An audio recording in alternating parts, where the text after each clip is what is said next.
He thought he was in control. How wrong he was.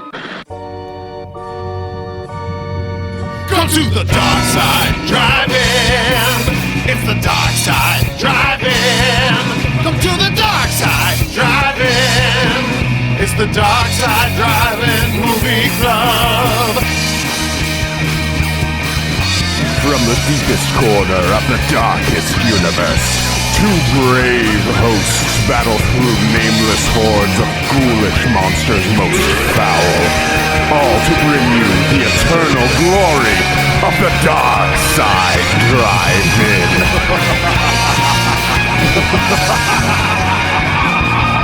It's the dark side, drive-in. It's the dark side, drive-in. Come to the dark side, drive-in. It's the dark side, drive-in movie club. It's the dark side, drive-in. Come to the dark side, drive-in. It's the dark side, drive-in. It's the dark side, drive-in movie club.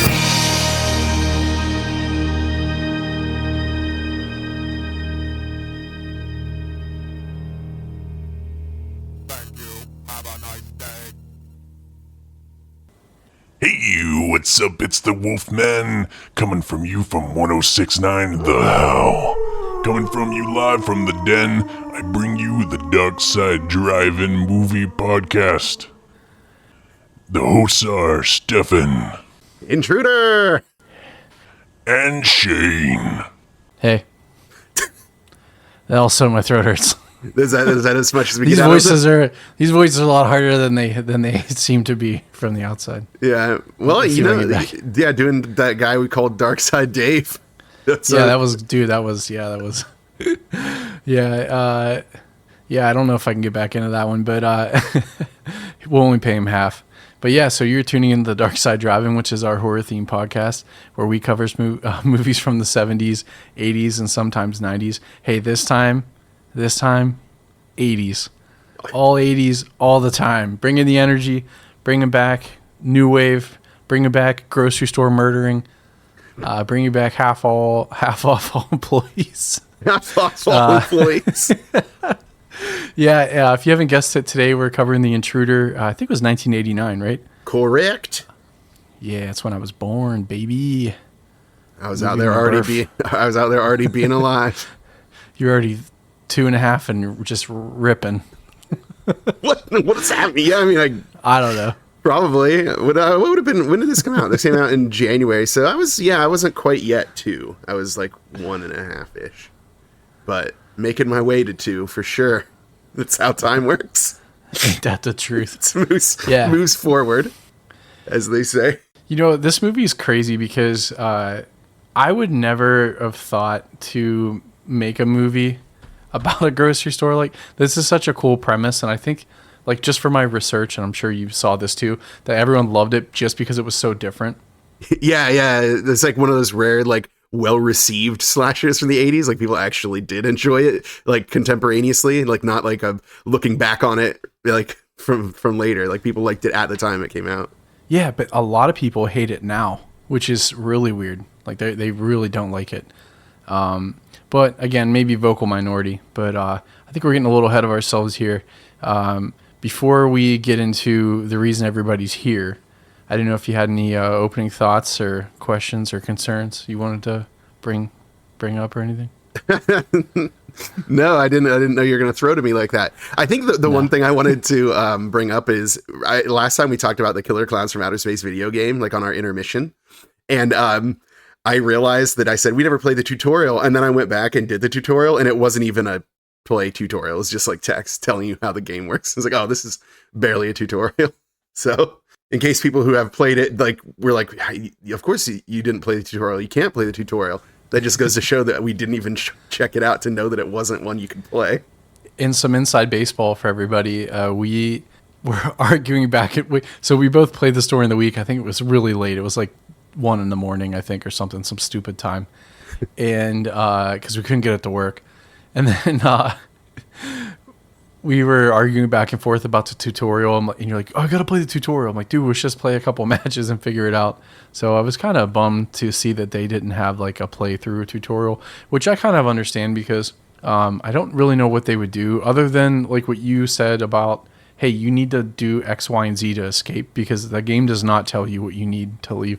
Like when you go to the items, it's like, oh, you need a gas can, but then the gas can's like in the middle of fucking nowhere. So I don't know. It's kind of goofy, but I'm sure they're gonna fix it, I guess. I don't know. I remember the one time that I had a spark plug and I put it into this teleport machine, and then you put another spark plug in and left me there. I did. Okay, hold on. So, like, again, this is the thing that in the tutorial it should tell you. It's like, hey, if you press that button, it's going to take whoever's around that thing and leave instantly. I thought it was just going to open up a portal and we could all run through it. So I started the machine, and it just, like, do you watch that show Ghosts? What, Ghost? The one that's like on... Yeah, it's like on Peacock or something, right? Yeah. Where the ghosts all say they get sucked off. Oh, yeah. Yeah, whenever they move on or whatever, yeah. I literally like, yeah, and this portal like sucks me off, and then I'm like back in the lobby. But the coolest thing about this game, and I can't remember if we talked about this, are the mini games. So like after you pass or die or win, you can still stay in the spectator lobby, and you can do mini games to give items to the players in game, which I think is such a cool idea. That's pretty new. I can't think of another game that does that. Maybe I just haven't played enough of them, but I thought that was pretty awesome. I don't know. What do you think? That's definitely, I think it is an innovation specifically for this game, because that was like one of the things that real interviewers, like not just jags like us who just play it, real interviewers are talking about how it was, or real reviewers were talking about how it was cool that those mini games existed, and then they actually have a benefit, because whenever you win at the game, the mini game you're playing, you get an item that you can then give to one of the players.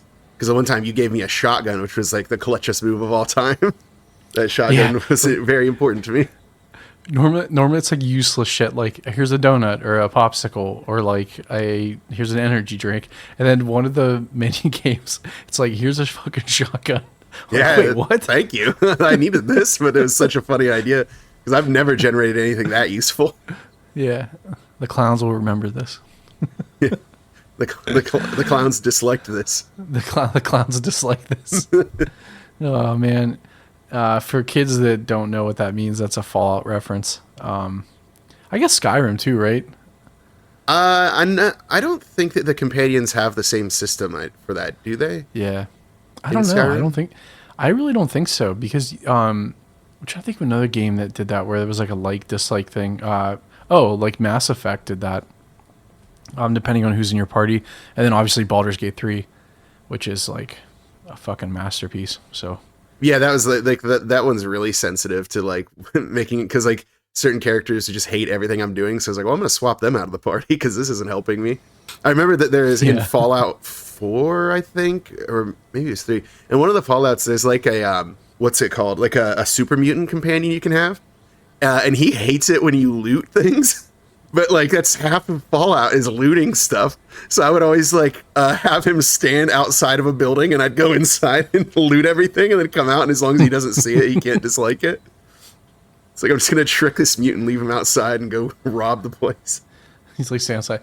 God, I hope no one robs this place. Yeah, it's like, it's such a funny idea, like, in real life, if somebody you know hates it when you loot something, and you're like, hey, stand outside, I'm going to go inside and definitely not loot. And then... you come back out totally fine. Yeah.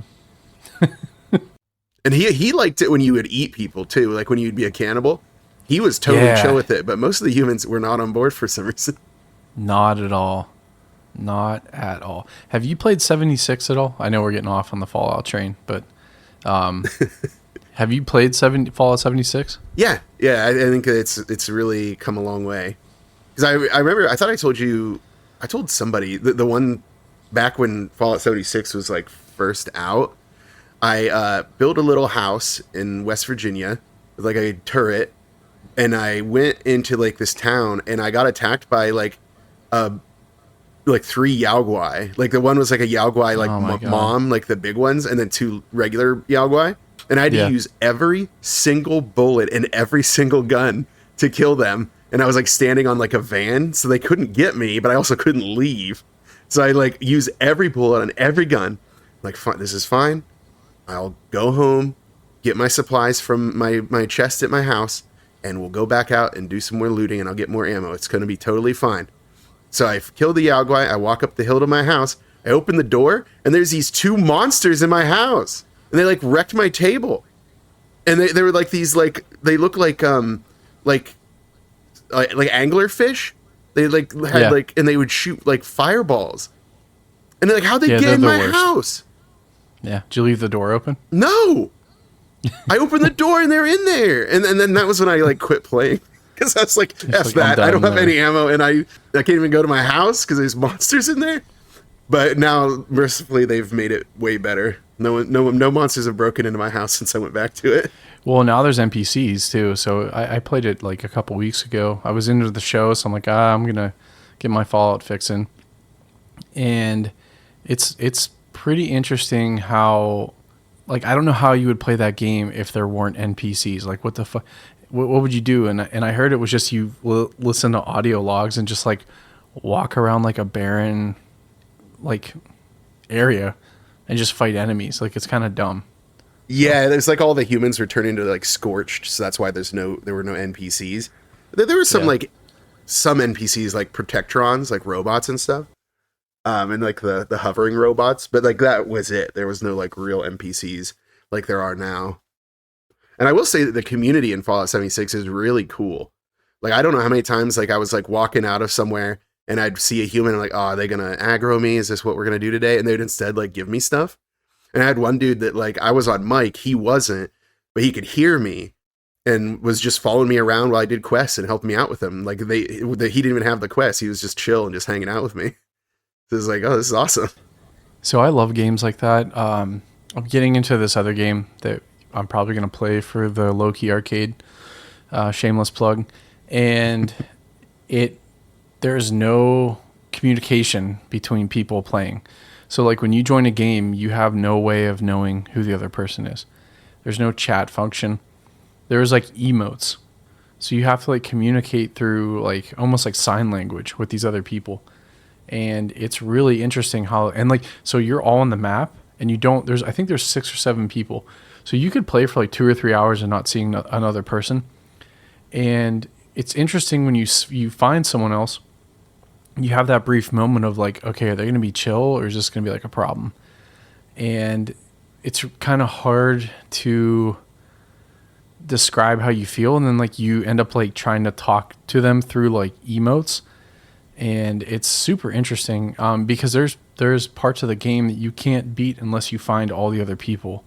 I think maybe 4 or something, 4 or 5 out of the 7 or 6.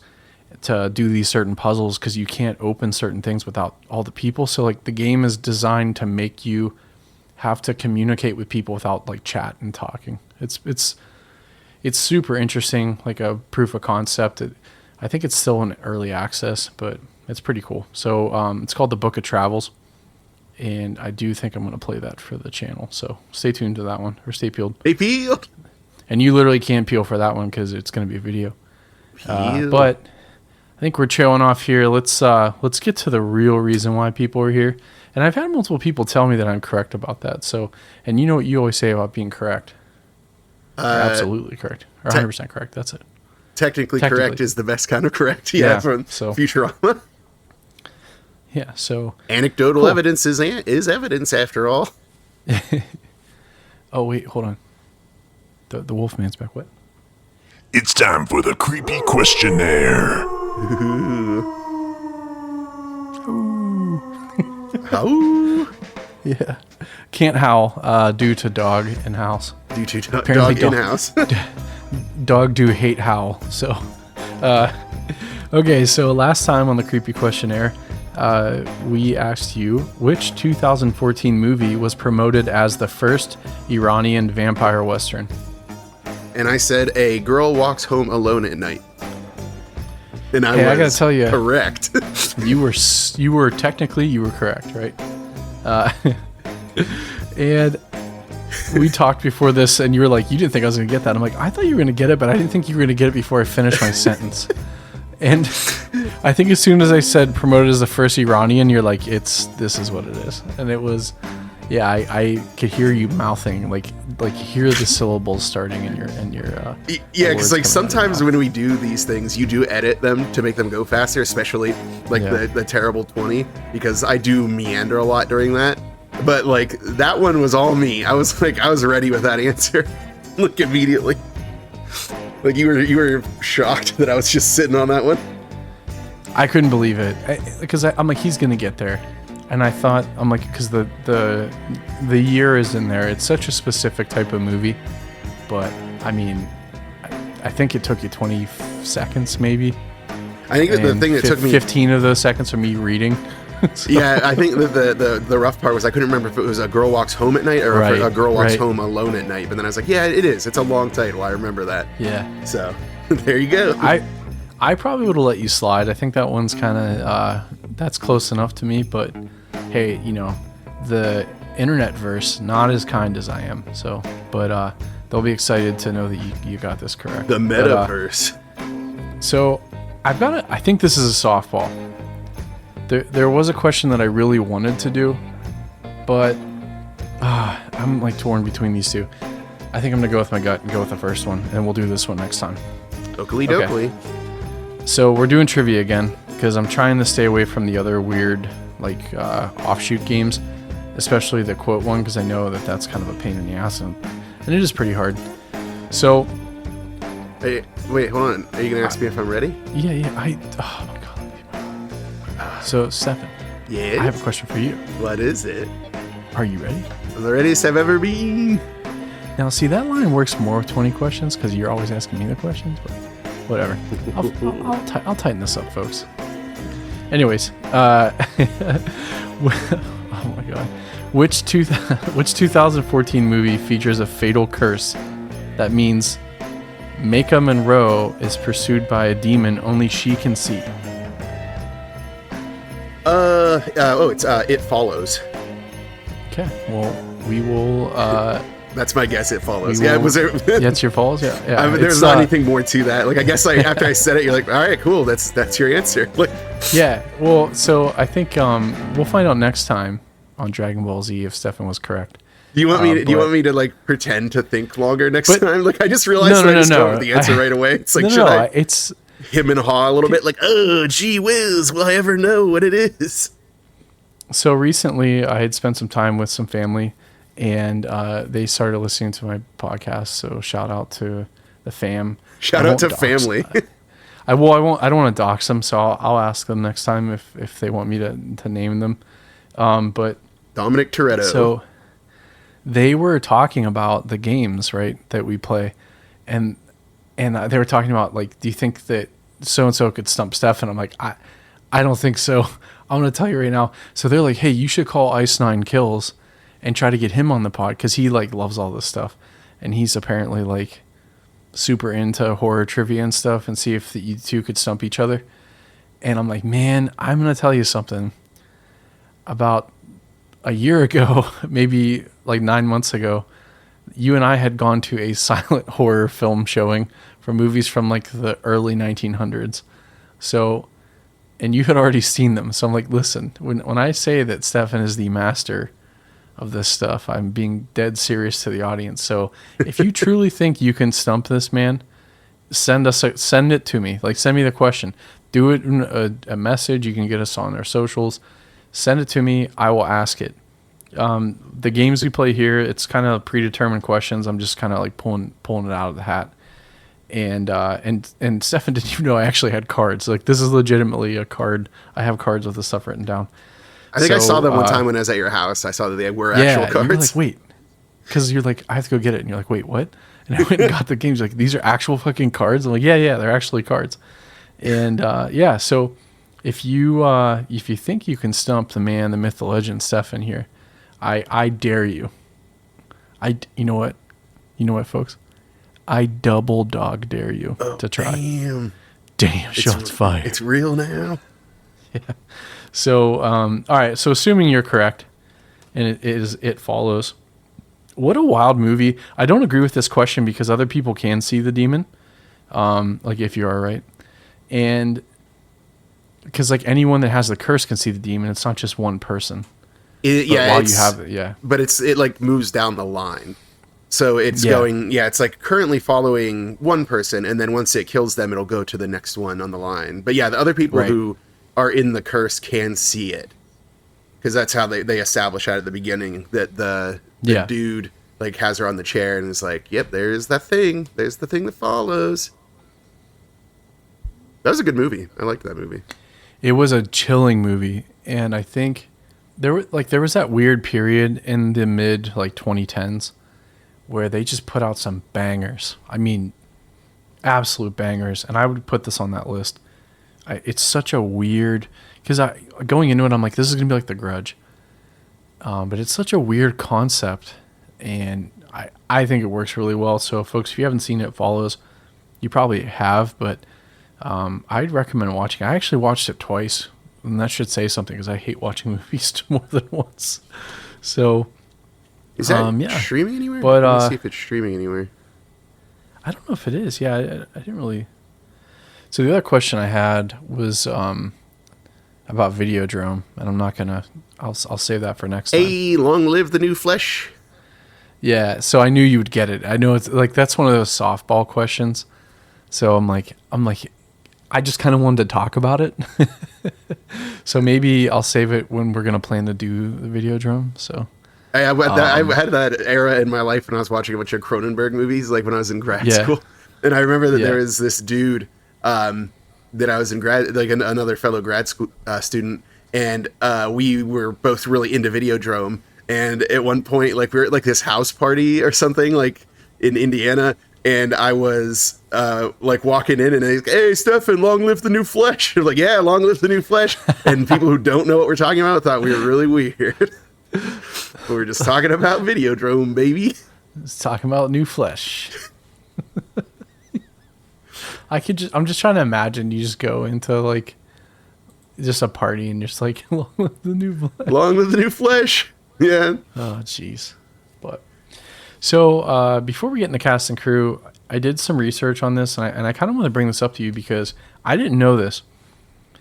And so this movie, like, so we're okay. So this is the first part of our Summer Tri-Slash-A-Thon. We probably should have started there. And yeah, we probably should have brought up that this is our popular. We really what? Fucked that up. Yeah, we fucked that up. We did. I did say the movie early though. At least I did that, but I didn't say that it was part of our annual event, the Summer Tri-Slash-A-Thon. Like our Hallmark event. The thing we're best known for, yes. Yeah, and I even have promo material. I like spent time, like I made that graphic and stuff. But it's so. Here's an idea. I'm just gonna say Summer Tri-Slash-A-Thon, just like that. Now cut that out. Yeah. Move it earlier and just put it in there at one point when I'm just saying stuff.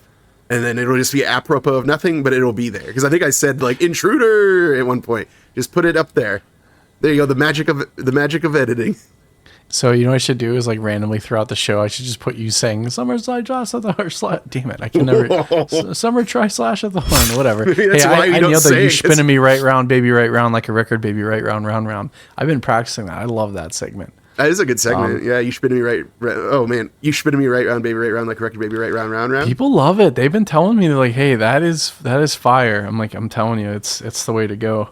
But anyways, so I didn't know this about the movie, and I was just trying to do some background on this because part of this series for us is to not pick like super well-known slashers. I mean, it's easy for us to pick like a Friday the 13th or Halloween or something like that. Or Nightmare on Elm Street, which wouldn't be a problem. We love those movies, some more than others. But so I didn't know this when this movie was released. They took a lot of the scenes out. Did you know that? No, I did not know that. Okay, I'm not surprised. So, this got an R rating, obviously, right? And they took out like 5 minutes of footage, like 5+ minutes of footage, which was basically all the kill scenes. So they would like all the gore and stuff was gone. And it, according to this, I think I picked this up from, I found it on, I want to say it was Wikipedia, but Synapse Films released an uncensored version. It was on like a combo Blu-ray in 2011. So for a long time, in 2005, they released a director's cut. And so for, God, I don't know, 1989 to 2005, there was the director's cut for this, and no one had really seen it, right? Yes. So all the critical acclaim that you hear about this movie from when it came out was like a different version than the one we watched. Wow. Which to me is crazy. So I'm gonna do some more research on this. Hopefully, I don't have to release an apology, but oh no. But yeah, to me, it was just unbelievable that this movie was different than, because I even made a joke, and I'll talk to it when we get to the cast and crew. I'm like, does this person were they actually even working on this movie? And then like 30 minutes in, you're like, oh yeah, never mind. I know we'll get there, but it's a pretty wild experience, to be honest with you, because the first part of this movie is a little slow, but man, the payoff is there. So it does take its time getting to the point. That's for sure. It sure does. That's why I said it's a roller coaster. It's the line into the roller coaster, and then it's the whole entire ride. So, yeah, why don't we head over to the cast and crew so we can kick this off? All right, Summer Tri-Slash-A-Thon Intruder. I don't know what that was. Cut that out. That was weird. Cut that in. Cut that in. Wait, now how does that work? Intruder.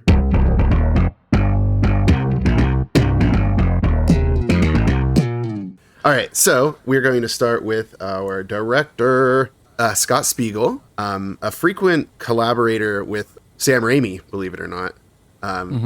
You may notice that because Sam Raimi's in this. But he has a bunch of credits, Curse of the Werewolf, Attack of the Helping Hand. I think he also did Attack of the Pillsbury Doughboy. He directed From Dusk Till Dawn 2, Texas Blood Money, The Nut House, My Name is Modesty, A Modesty Blaze Adventure, and then Hostel Part 3. It's like, ugh, that's not a good Hostel. He also has writing credits for Evil Dead 2, Hit List, The Rookie, and Facing the Lion. So he has some writing credits on some of his directorial endeavors as well. It's actually kind of funny. I think that like him, Sam Raimi, and like Bruce Campbell like all knew each other from like their youth. Like they all know each other and are all friends. And everyone knows that Sam Raimi is friends with Bruce Campbell because he like gives him a cameo on like everything. Sure. But Scott Spiegel was another one among them. They were all kind of working together and friends with each other. Yeah, because I actually, going into this, I didn't know he was in this many movies. Just as like an extra or like a supporting role. Yeah, I didn't really get into like his acting appearances because they are mostly cameo roles. But just think of it like if it's like something with, Sam Raimi, there's a good chance that he has like a cameo in it. I mean, Evil Dead, Fake Shemp, Evil Dead 2, Darkman, let's go From Dusk Till Dawn 2, not From Dusk Till Dawn 1, kind of weird. Drag Me to Hell, Spider-Man 1 and 2. So, Doctor Strange and a Multiverse of Madness. So he had cameos. Yeah, basically all of these things. Yeah, it's crazy. It's cool though. Yeah, because he's just like super tight with Sam Raimi. And like kind of a fun fact, whenever Spiegel moved to LA, he apparently shared a house with Sam Raimi, obviously, but then like Joel and Ethan Coen and like Holly Hunter and Frances McDermott and Kathy Bates, really? They all like lived in a house together, apparently. That's pretty wild. Yeah, like I'd like to know more about this.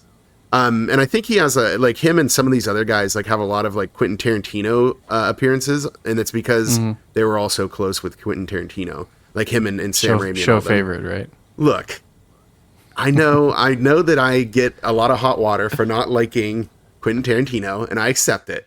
And I actually think that he and I would be friends because clearly we have the same taste in movies. Because the reason I get mad at him is because he just rips off movies I like all the time. So like I think we would actually be friends, but I just don't really super love his movies. Is that better? Does that ease the pain of me not liking Quentin Tarantino? No. Oh well. Letter writing campaign. Yeah, right. All right. Moving on to the writers. Scott Spiegel obviously is one of them because he has a writing credit on this. Oh, I forgot to mention Scott Spiegel, like the grocery store where this is filmed, Walnut Lake Grocery. He actually worked there. Yeah, that's cool. So this is based off his hometown, right? Yeah. And that was like one of the things, like, is whenever you're like, why would you think to, have a bunch of people getting murdered in a grocery store? It's like, I don't know, man. Have you ever worked at a retail outlet? Like, you definitely start to lose patience. Because I was actually talking to my mom about this. I was like, a lot of this movie like resonates with me because it reminds me of when I used to work at Sears, which hey kids, Sears was a department store chain. Yeah. Once upon a time. Yeah. And I was like, I worked in like the back, like in the stock room and stuff like that. Like, so one of the duties for those of us guys who worked in the back was every week there was like a delivery at like 6 a.m. So you had to like be in the store and ready at 6 a.m. to like unload this truck. And it was like this, like there's no one around. The store's closed. You're in the back moving stuff around. It just reminded me so much of that. Like having to be there at 6 a.m. to like get everything situated before the store opened at like 10 or whenever department stores open, you know? So because this was based off of Spiegel's, one of his shorts that he did when he was younger. Do you like the original title of this better than Intruder? What was the original title actually? Night Crew. Yeah. I don't want to get into it, but the thing about the name Intruder is it's not really what's happening. Right, at all. And it's like, again, I was just reading about this, and the studio was like, or the producers were like, yeah, we got to give it like a better title. And they're like, Intruder, that's good. That's a slashy kind of name. But originally this was called Night Crew, and it was based off of a short film that he did. But apparently in the original version, that was more and I think this is why they got away from this, is it kind of looked like Halloween. It was kind of like Halloween-esque, like Michael Myers. So there was actually like a killer, like I don't think it was, you know what I mean? Like it was more of like, I think not that he ripped off, but I think it was too close to Halloween for them to be like, yeah, this is. There was an actual intruder in the original version. Yeah, I think. Yeah. But it was called The Night Crew, which I think is such a freaking cool name. So it's a much better title, and they do reference the Night Crew many times. Like the one girl said, yeah, like 100%. Why would you kill the Night Crew? Like that kind of thing. Yeah. But okay, yeah. Back to the writers. Yeah, Scott Spiegel, as I said, also a writer on this. Another writer is Lawrence Bender. He didn't have a lot of writing credits, so I just put down some of his producer credits for Lawrence Bender. Reservoir Dogs, Pulp Fiction, From Dusk Till Dawn, Good Will Hunting, Jackie Brown, Dusk Till Dawn 2 and 3, The Mexican Knockaround Guys, Dirty Dancing, Havana Nights. It's like a lot of bangers up until then. The Both Kill Bills, Earthsea, which I just put because I love Earthsea, An Inconvenient Truth, Inglourious Basterds, Safe, Hacksaw Ridge, The Forest. So a lot of good movies, and then also, The Forest and Dirty Dancing, Havana Nights for some reason. So there you go. Yeah, there's like a through line here with Tarantino and Raimi. It's got to be like the production companies or something. You know how it is, like these things. Because we kind of talk about how these like tenuous connections exist, and a lot of times it's like through production companies at the end of the day. The music for this, the original music, is Graham DeWilde and Dick Walter, who are both uncredited, which I think is kind of uncool. Because the music is actually pretty good. Like it stands out. It was like, good. It's like mostly just tones, but it's like good tones. But they had that Halloween, like when Michael Myers shows up and it does that weird sting. They do, yeah. There's a lot of stings. Yeah, they had a lot of really good moments were set up by the audio, which we'll. Yeah, but not Sting the wrestler or the singer or the singer or the spider or the spider. Yeah, we can add that now. Hey, we can do that, even though like most people aren't gonna know that Sting, but that's fine. Okay, for their music credits, it was really weird the way they divided it up because they had like soundtrack credits and composer credits and then like music department credits. I just kind of put them all together. So you had credit. DeWilde had credits for like Roger and Me, Rocko's Modern Life, Ren and Stimpy, What a Cartoon, Kablam, Agent Cody Banks 2, the SpongeBob SquarePants movie, Domino, Black Dynamite, and Polar. So some real bangers in there. SpongeBob SquarePants the movie, Looking at You. For Dick Walter, similar situation with his credits.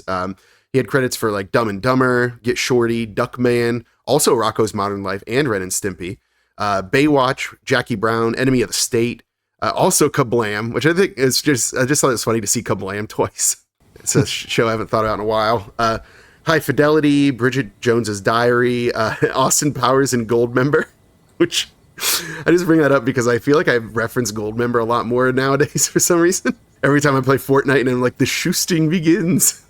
I've seen so many stupid Happy Fascist Day like memes going around. It's I am from Holland. Isn't that weird? I'm from Holland. He's also got Jiminy Glick in La La Wood. If you remember Jiminy Glick, the character, the fake interview character Martin Short used to play. I love Martin Short. Have you watched his new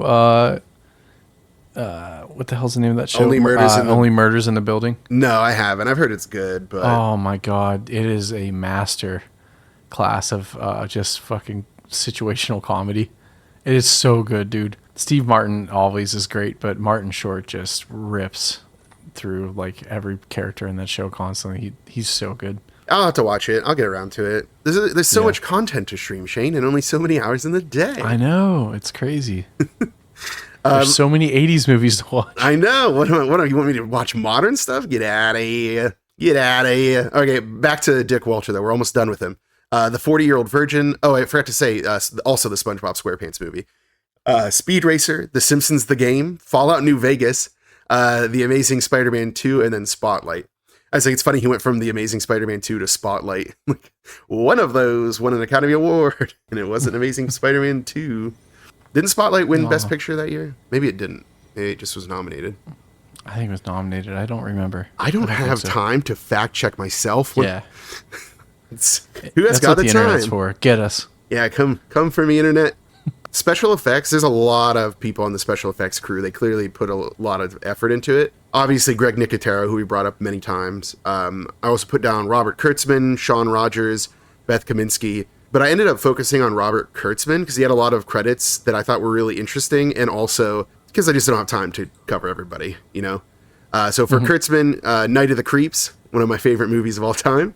Evil Dead 2, Phantasm 2, House 3, The Horror Show, A Nightmare on Elm Street, The Dream Child, Halloween 5, The Phantom of the Opera, but not that one. So it's not the Gerard Butler one, and it's also not the silent one, because obviously he would be an ancient man by this point. Leatherface, The Texas Chainsaw Massacre 3, Bride of Reanimator, Tales from the Dark Side, the movie, Misery, The People Under the Stairs, Army of Darkness, Dr. Giggles, Maniac Cop 3, Badge of Silence, Ticks. Did I tell you I watched Ticks recently? It's on Tubi.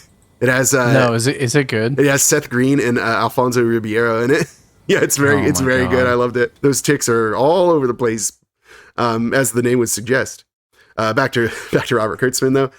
Body Bags, Jason Goes to Hell, The Final Friday, Pumpkinhead 2, Blood Wings, In the Mouth of Madness, Pulp Fiction, Wes Craven's New Nightmare. I guess I can kind of stop there, but also Spawn, Wishmaster, John Carpenter's Vampires, Phantasm 4, Oblivion. He's got a lot of stuff that I really like, is what I'm getting at. And also Spy Kids and Rob Schneider's The Animal and Ghost of Mars. Good movie. Also 13 Ghosts, which I figured I'd bring up because Ghost of Mars? Mm-hmm. Yeah. Like John Carpenter's Ghost of Mars? That's the one. No, the other Ghosts of Mars. Oh my god, I love that movie so much. I know you that did. I love that movie. Yeah, except apparently John Carpenter didn't. He's talked about how people hate that. He wanted to go to a basketball game, so he just shoehorned in, just filmed a scene, just one take, and it's just okay, I gotta go. I have stuff to do. Fear.com.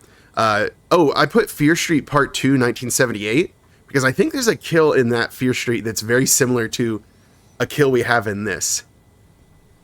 The meat saw one, if you know what I mean. And I think you do. I do. I'm telling you, people, after reading that fact about the whole R-rated stuff, I get it. Because again, I made the joke about Greg Nicotero. I'm like, there's no way this was what did he do? Was he just doing some makeup? What? And then there are some scenes later, like the Saw scene, that I'm just like, holy shit. Now, this would have been NC-17 for sure. That was a pretty gruesome kill, for sure. Some of these kills are a little tame, but that one was gruesome. But don't worry, we'll get there. Oh, yeah. We will. That was all I was going to cover for special effects. Like I said, I kind of put the spotlight on Kurtzman for that one. Was there anybody you wanted to talk about, that you might have looked into? Because there were a lot of people on that crew. Yeah, it looks like Sean Rogers did a lot of heavy lifting, and he's done a lot of stuff like Terminator 2, Judgment Day, Child's Play 2, The Woman, Glory. Looks like he kind of stopped working in 2013, but he has something coming up called Shelby Oaks coming out this year. It's in post-production. So, he's Nemesis. So, okay. Have you ever seen Nemesis? I've played Resident Evil 3 Nemesis. No, the 1992 cult classic action film Nemesis that is a fever dream. It's is there a creature that is looking for stars? No. Then I haven't seen it. Okay, we need to watch it. It is worse than any movie we have done. Like it's almost it's so unwatchable that it is amusing. Yeah, you're not really selling me on this idea. No. It's like one of those ones that are so bad it's good. And I mean, people love it. They think it's one of the best like 90s action movies that like people don't talk, like obscure 90s action movies. I just watched it the other day. There's like a scene where like his like police chief or whatever, he's like an LAPD officer, and the whole world hates cops. Like everyone's like half right. Nothing makes sense. And then like the cops show up and just shoot his dog. Like fuck for no reason, just like shoot it. So yeah, it's a crazy movie. But yeah, that's all. I saw that on there. I'm like, I have to, because I literally just watched it, I think last week or 2 weeks ago. I feel like it's not that rare for police to show up and kill a dog. The shooting dog. Yeah, isn't that like one of the bits? Yeah, but it was weird. It was like they were like in a bar and just talking, and the dog barked at her, and she just shot the dog. It was super weird. All right, good conversation. Well, you know how we feel about dead dog movies, so obviously we're gonna have to do that on here. Get it on the list. That'll be our crossover episode where we talk about the cult classic 1992 film Nemesis. So yeah, is it a horror movie? No, but is there a dead dog? All right, halfway there, I guess. It is horrific. But no, I like to watch horror movies that are just bad. I text you the other day about how I accidentally stumbled across the movie Croaked, Frog Monster from Hell. Yeah, you did. I'm gonna watch that thing. You better believe it. Oh God. But okay, yeah, if we're done with the special effects, folks, I'm gonna start going through the cast. Our lead, our final girl, as it were, is Jennifer. Is played by Liz Kern. Although in this she's credited as Elizabeth Cox. Despite being the lead in this, she actually does not have a lot of credits. 16 Candles, Night of the Creeps, The Wraith, The All-Nighter, Hard Time on Planet Earth. Her most recent credit is Juarez, Stages of Fear from 2006. So that's really all I saw for her. It's kind of surprising that she'd be like the lead in this and then just kind of like only have a few other roles. Because I think her roles in those other movies are pretty small for the most part. So there you go, yeah, like Jennifer. I'm trying to see. I don't even see like names. It's just like extra credit, like an extra. Yeah, I'm pretty sure she's just like one of the sorority girls in Night of the Creeps. Yeah. All right. Moving on to Linda, as played by Renee Estevez. She's got Lethal Weapon, Sleepaway Camp 2, Unhappy Campers, Heathers, Dead Silence, but not that one. The Dead Silence I'm talking about, like the late 2000, like 2005 movie with like the Mary Shaw with like those puppets, turns people into puppets or something. Yep. It's not that one, so don't worry. Oh, damn it.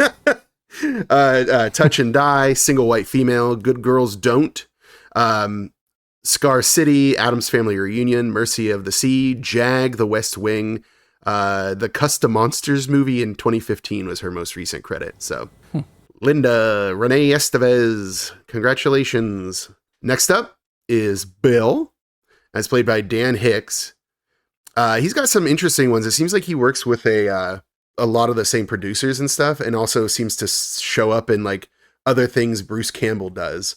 So he's got Evil Dead 2, Maniac Cop, and I checked my Maniac Cop notes to make sure that we didn't talk about him in that, and we did not. Darkman, Wishmaster, Spider-Man 2, 2001 Maniacs, My Name is Bruce, Pork Chop, which I thought was funny because, meat is involved in this movie. I don't know. Dead Season, Pork Chop 3D, Oz the Great and Powerful, Elder Island. Here's a title. Dick Johnson and Tommy Gun versus the Cannibal Cop, based on a true story. Okay. And then the Blood Hunter was like his last credit that I had for him. I just had to get that one, Dick Johnson and Tommy Gun versus the Cannibal Cop, based on a true story, out there. You sure did. Put it in the world, baby. Next up is Craig, as played by David Burns. He is in Witchcraft 7 Judgment Hour and Witchcraft 9 Bitter Flesh. He plays the same character in both of those. The Hamster Wheel and You Slay Me, which 3 episodes of You Slay Me.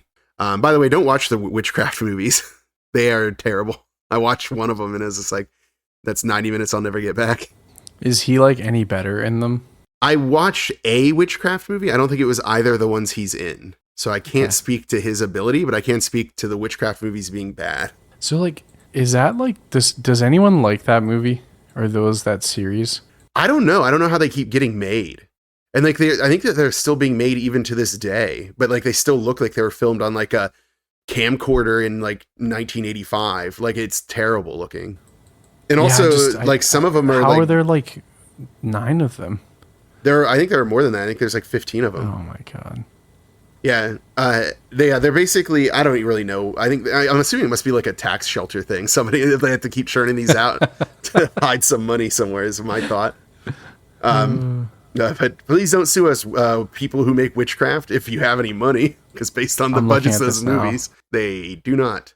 Be careful with them, because I think some of them, like, I think they started out as like a regular horror series, but I think they devolved into like borderline softcore pornography, but like not quite. They sure did. But almost. Yeah, they go really off the rails. This is a rabbit hole I want to leave instantly. Get out of that rabbit hole. Don't go in there. Yeah. All right. Next up is going to be our man Dave, as played by Billy Marty. He was in one episode of Tracy Takes On. He was in Hollywood Confidential and Broken. That's it. I don't even think he has a picture of himself on his IMDb. I don't think he does. So that's it for Dave. Bub, as played by Burr Steers. He's got some acting credits. He was in Billy the Kid, Reservoir Dogs. I don't think it was that Billy the Kid, though, like the famous one. Naked in New York. What was the famous one? Oh, no, that wasn't Billy the Kid. It was Billy the Kid was a character in Young Guns. My bad. Yeah, so The Lost Files of Sherlock Holmes, Pulp Fiction, and The Last Days of Disco. He's also a director. I put down a few of his directing credits. Igby Goes Down, 17 Again, Charlie St. Cloud, and Pride and Prejudice and Zombies, the movie version of Pride and Prejudice and Zombies. Do you want to know something really sad? Sure. I have that on Blu-ray. Have you watched it? Yeah. I have. Oh, that is sad. I have Pride and Prejudice and Zombies on Blu-ray. Okay. Now the world knows. Yeah, now the whole world knows. All of China knows you're here. Next up is Danny, as played by Eugene Robert Glazer. He has some real bangers. The Clonus Horror, Vendetta, Hunter's Blood, No Way Out, I'm Gonna Get You, Sucka, Harlem Nights, Dollman, The Substitute, Scanner Cop 2, Skyscraper, A Prayer in the Dark. He was in 96 episodes of the La Femme Nikita show from the 90s, if you remember that one. They had like a remake version with Maggie Q, but there was an original version back in the day. New Blood, and then his most recent credit I had was Reunited in 2010. So there you go, Danny. He was probably the most recognizable person for me, just from that show. Like just seeing him, like, you know what I mean, like out of the cat. I mean, okay, so take the Raimi brothers out of that, but because that's not fair. I shouldn't have said that sentence. So never mind. In a movie that has a cameo appearance of Bruce Campbell, you're gonna say he was the most recognizable. Jesus, we're going off the rails quickly, folks. Yeah. Okay, let me get back on the rails. No. I mean, just for me fucking up. But yeah, so it's probably okay. Bruce Campbell, then Sam Raimi, then Ted Raimi, and then that's why I'm here to help. Eugene Robert Glazer. Thank you. So Tim, as played by Craig Stark, Chopper Chicks in Zombie Town. Elvis is alive. I swear I saw him eating ding dongs outside the Piggly Wigglies. That's an actual title. 2001 Maniacs, Django Unchained, Homefront, The Hateful Eight, Hacker, We Are Boats, Honey Boy, Once Upon a Time in Hollywood, Greenlight, Tiger, Licorice Pizza, State of Desolation, Brittany Lost Her Phone, and then Dutch 2, Angel's Revenge. So he's a lot of stuff. And you're seeing a lot of through lines. Like a lot of people are in like 2001 Maniacs. A lot of people are like have small roles in like Tarantino movies. That's what I was kind of getting at. Was like all of these are kind of connected. So now we're going to move on to one of the finest characters ever put to naming is Produce Joe. It's played by Ted Raimi. I mean, you know Ted Raimi. He's in all kinds of stuff. Yeah, right. Yeah, The Evil Dead, Thou Shalt Not Kill, except Evil Dead 2, Blood Rage, Shocker, Darkman, Candyman, Army of Darkness, Inside Out 4, Maniac Cop 3, Badge of Silence, Hard Target, Clear and Present Danger, Sequest 2037. He was in 57 episodes of Sequest 2032. Sorry, 57 episodes 2032. So Sequest 2032. Gotcha. So I just wanted to put that down there because I love Sequest 2032. And then I was like, oh man, he was in this a lot. I might have to rewatch that. Wishmaster, The Grudge, Man with the Screaming Brain, which I don't know if you remember that one. It was like a Sci-Fi Channel original movie starring Bruce Campbell. What else we got? My Name is Bruce, 30 Days of Night, Dust to Dust, Planet Raptor, The Midnight Meat Train, Attack of the 50-Foot Cheerleader, one episode of Creep Show, and then he's in the video game The Quarry, and then Dante's Hotel, and then Failure was his most recent credit. So, I mean, Ted Raimi, you know who he is. And that's it. No one else in the cast. Definitely not a famous director playing an acting role. Yeah. So we don't need to talk about it. No, I'm just kidding. Who's that? Randy is played by Sam Raimi. I put in my notes, duh. Like, we know who he is. The Evil Dead series, the Spider-Mans, Darkman, Oz the Great and Powerful, Drag Me to Hell. Most recently, I guess, Doctor Strange in the Multiverse of Madness.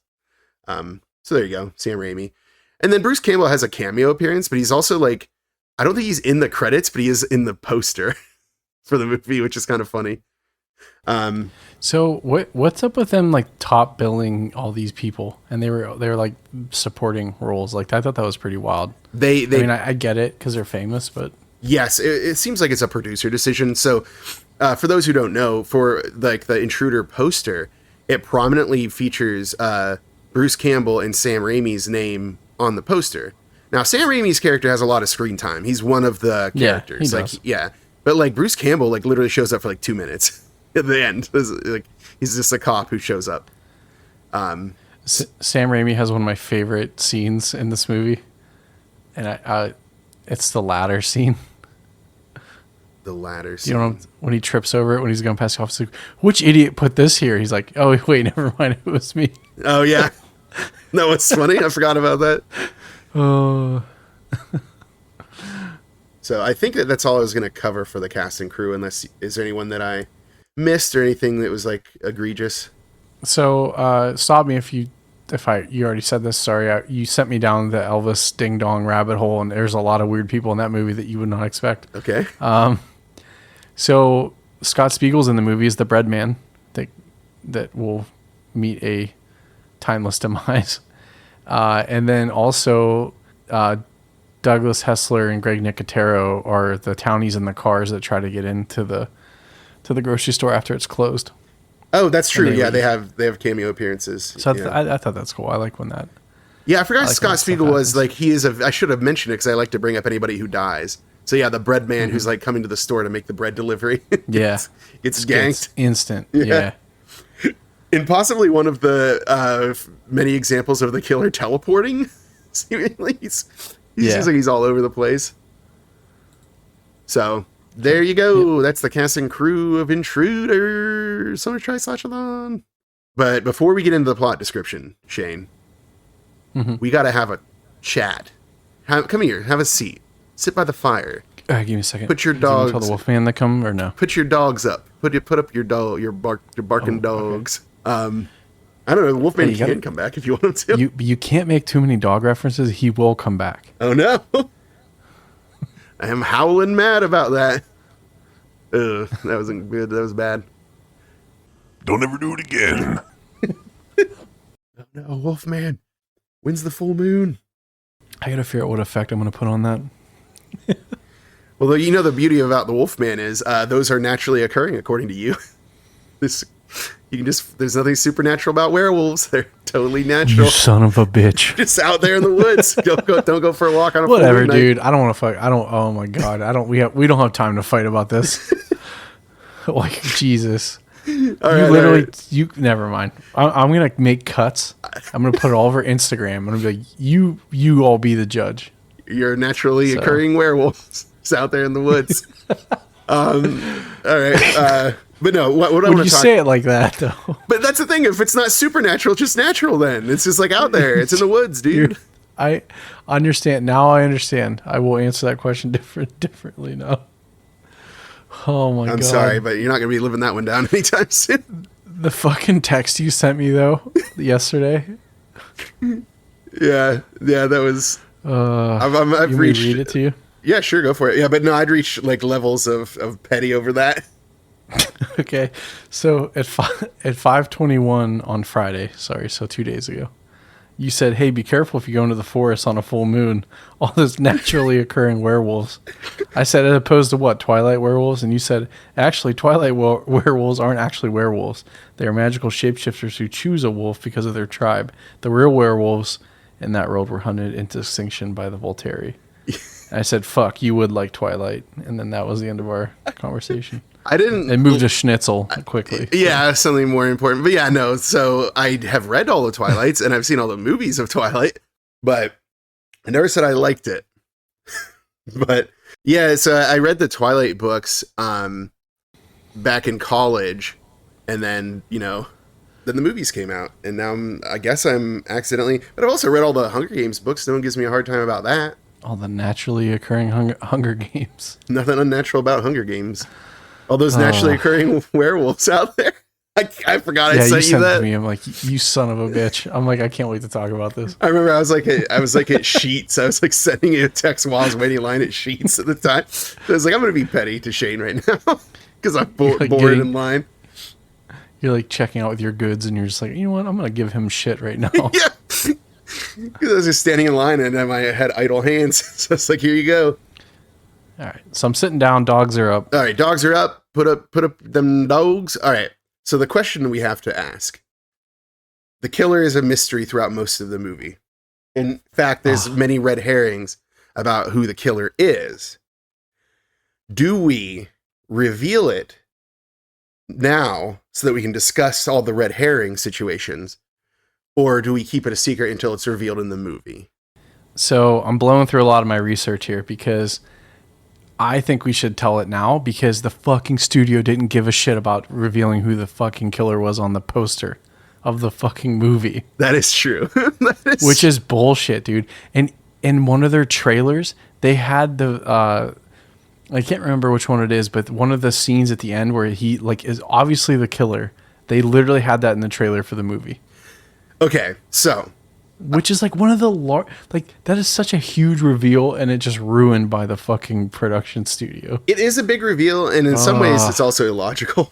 But okay, yeah. So everyone, if you're sitting at home, you're like, I don't want to know. I want to watch the movie first. Smash that pause button. Go to your living room. Turn on your television. Go to your streaming service of choice, probably Tubi for this. Press play, and then come back here in like 83 minutes whenever the movie's done. Yeah. So there you go. So that's your warning. Yep. You're about to be spoiled. Yep, it's Linda. No, that would be a twist.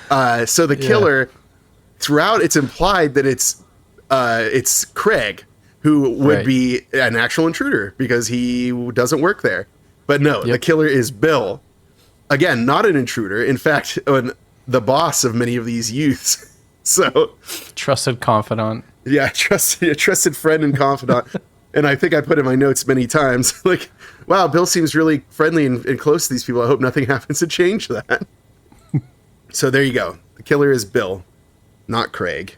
So, on that note, oh, sorry, go ahead. But like, if you didn't see the poster, the movie did a very effective job at not giving that away until like the last 10 minutes of the movie. Almost too effective. I think there are times where I don't understand if Bill's like, got to be the killer. No, it was Bill teleporting. Like, is he like a Kurt Wagner, the amazing Nightcrawler? Like, how is he moving around so fast? He's a middle-aged man. I thought that maybe Craig was also killing people and someone else was killing people, and it was like both, but that was quickly proven incorrect. So I mean, Craig is a murderer. We'll get into that one. Craig, in due time, and he's also like abusive. So Craig's not a good guy. You just can't hang all of these murders on him. Apparently, he used to be a real chill guy. Yeah, but that's what Bub says. Well, let's get into it, shall we? I will begin the plot description.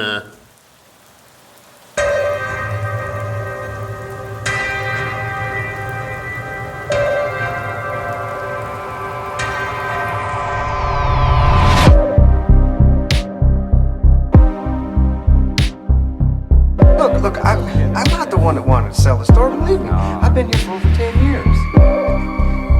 I've made this store my life. Randy, I started out here as a butcher, just like you, and finally worked my way up to co-owner of this place. It's my home away from home. Sound effect. Spooky noises, chain rattle, Summer Tri-Slash-A-Thon bumper. All right. Full moon features. So back at it with Charles Band's company. You know how I feel about him. Positive. But now we see that it's Phantom Productions, and we get a full moon with clouds, and we hear crickets, and then the 80s tones kick in, and they never kick out. They're so good. Green words Intruder, blue for the cast during the opening credits. And I put in my notes, I think Scott Spiegel might be involved in this because he has like 3 credits off the jump. So, did you like when I put that in my notes? Yeah, and I don't remember a lot of films doing this in the intro, doing all those credits. They do opening credits, yeah, but it really seemed... Not that, I mean, this was a real, like... Pretty much everybody involved, yeah, like the full credits, basically. But yeah, so we pan down to the Walnut Lake Market. Be careful, the walnuts are stampeding. We get some... Rouser, right? Is that what... What was that? Is that Rouser Drowser? No. That was the final sacrifice is the one with Rousdower. Mm-hmm. No, the one with the walnuts are stampeding is in Edgar Winter, the later years. That was Touch of Satan. Yeah. It's like, can I have some Satan? It's like, oh, you can just have a touch of Satan. That was a funny movie. All right.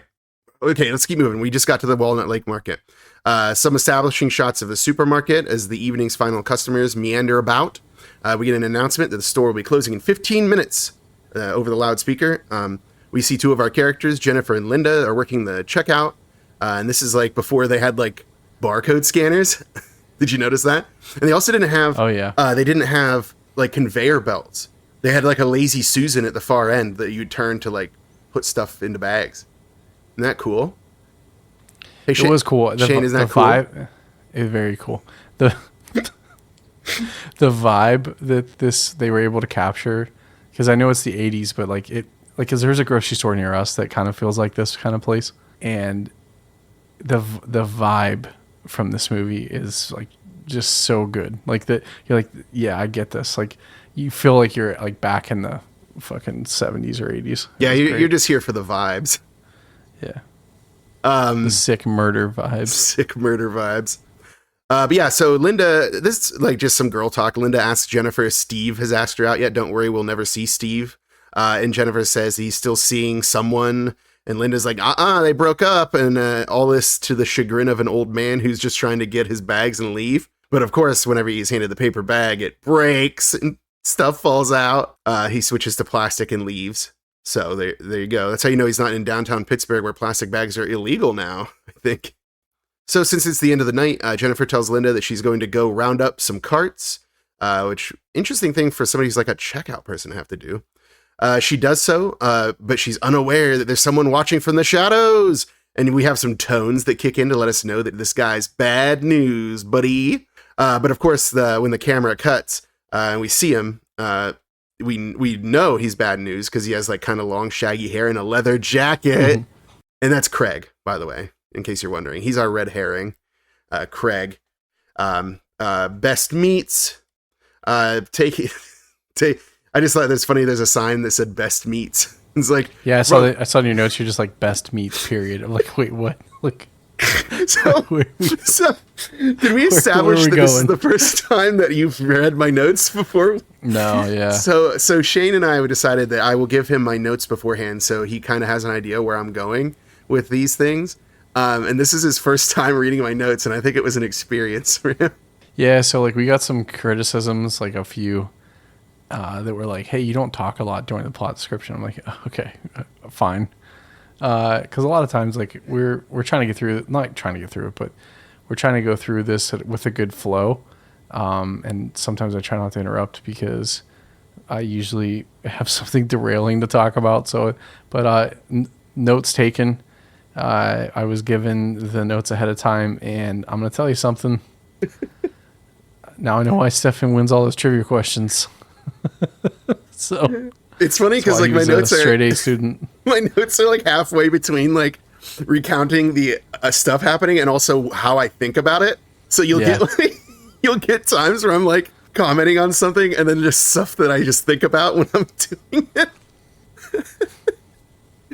Yeah, so like that's gonna be the new thing now. You're gonna see my notes and get an idea for what is going on in my mind. But also the best meats thing is funny because we know from whenever Sam Raimi's character Randy is smelling the meats later, they are not the best meats. They are gross meats.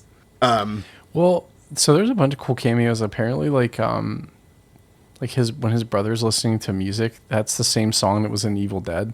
Like they did a ton of, like the Raimis did a ton of like callbacks and like little things that kind of, they do that a lot in their movies, which I think is cool. Sorry, good. No, it is cool, Shane. You are correct. Yeah, Am I technically correct? that's kind of correct. So yeah. So taking in the carts, Jennifer shuts the door, and behind her we see Craig's reflection in the window. They do a lot of really good shots of like things that the characters don't see, and then showing them to us, like with someone's reflection or something in the background. Yeah, it's pretty good. The aisle shots, though, when they're going through the aisles, like between like the cereal boxes and stuff, like that, I love those shots. Yes, very good shots. A lot of really good cinematography at play here. Oh yeah. And I put in my notes, he's following her. He's the intruder, right? But yeah, Jennifer's checking out one of the final customers when Craig shows up and confronts her. She's clearly alarmed, and he's inquiring about why she hasn't returned his calls. So he's apparently been recently released from jail, and Jennifer never returned his letters while he was in jail. Craig is being mean to her. Linda tries to step in, but Craig yells at Linda. So Linda hits a button that's supposed to notify the guys in the office that there's trouble. And in the office, we have Bill and Danny, the owners of the place. Bill is concerned. He wants to check in on it, but Danny's like, oh, the girls are just being lazy or something like that. It's like, yeah, man, they totally are being lazy and hitting the panic button to alert you guys. What I'm saying is Danny kind of deserves to die, and I'm glad he's going to die later. So, spoilers. What I didn't understand, he went to jail for murder. He beat a guy to death. Like, they talk about the story. Beat the man to death. And he just and it was the thing is they established a timeline, and it was a year or two ago. I'm like, you do not murder someone and then go to jail for 90 days or something. You know what I mean? He was literally yeah, we broke up a year ago. It's because he murdered some guy. It's wait, what? Hold on. What? So yeah, that was kind of strange. I don't know. Maybe how prisons were really full in this universe. Yeah, he served 1 year jail sentence for a murder. Right. Although, what was it that so Jennifer said, it's what was an accident? It's so he accidentally killed a guy, but still even involuntary manslaughter, you still get years of prison. You don't just go for a weekend. So right. Yeah. That's why I said he's not the murderer of these people, but he is a murderer of another guy.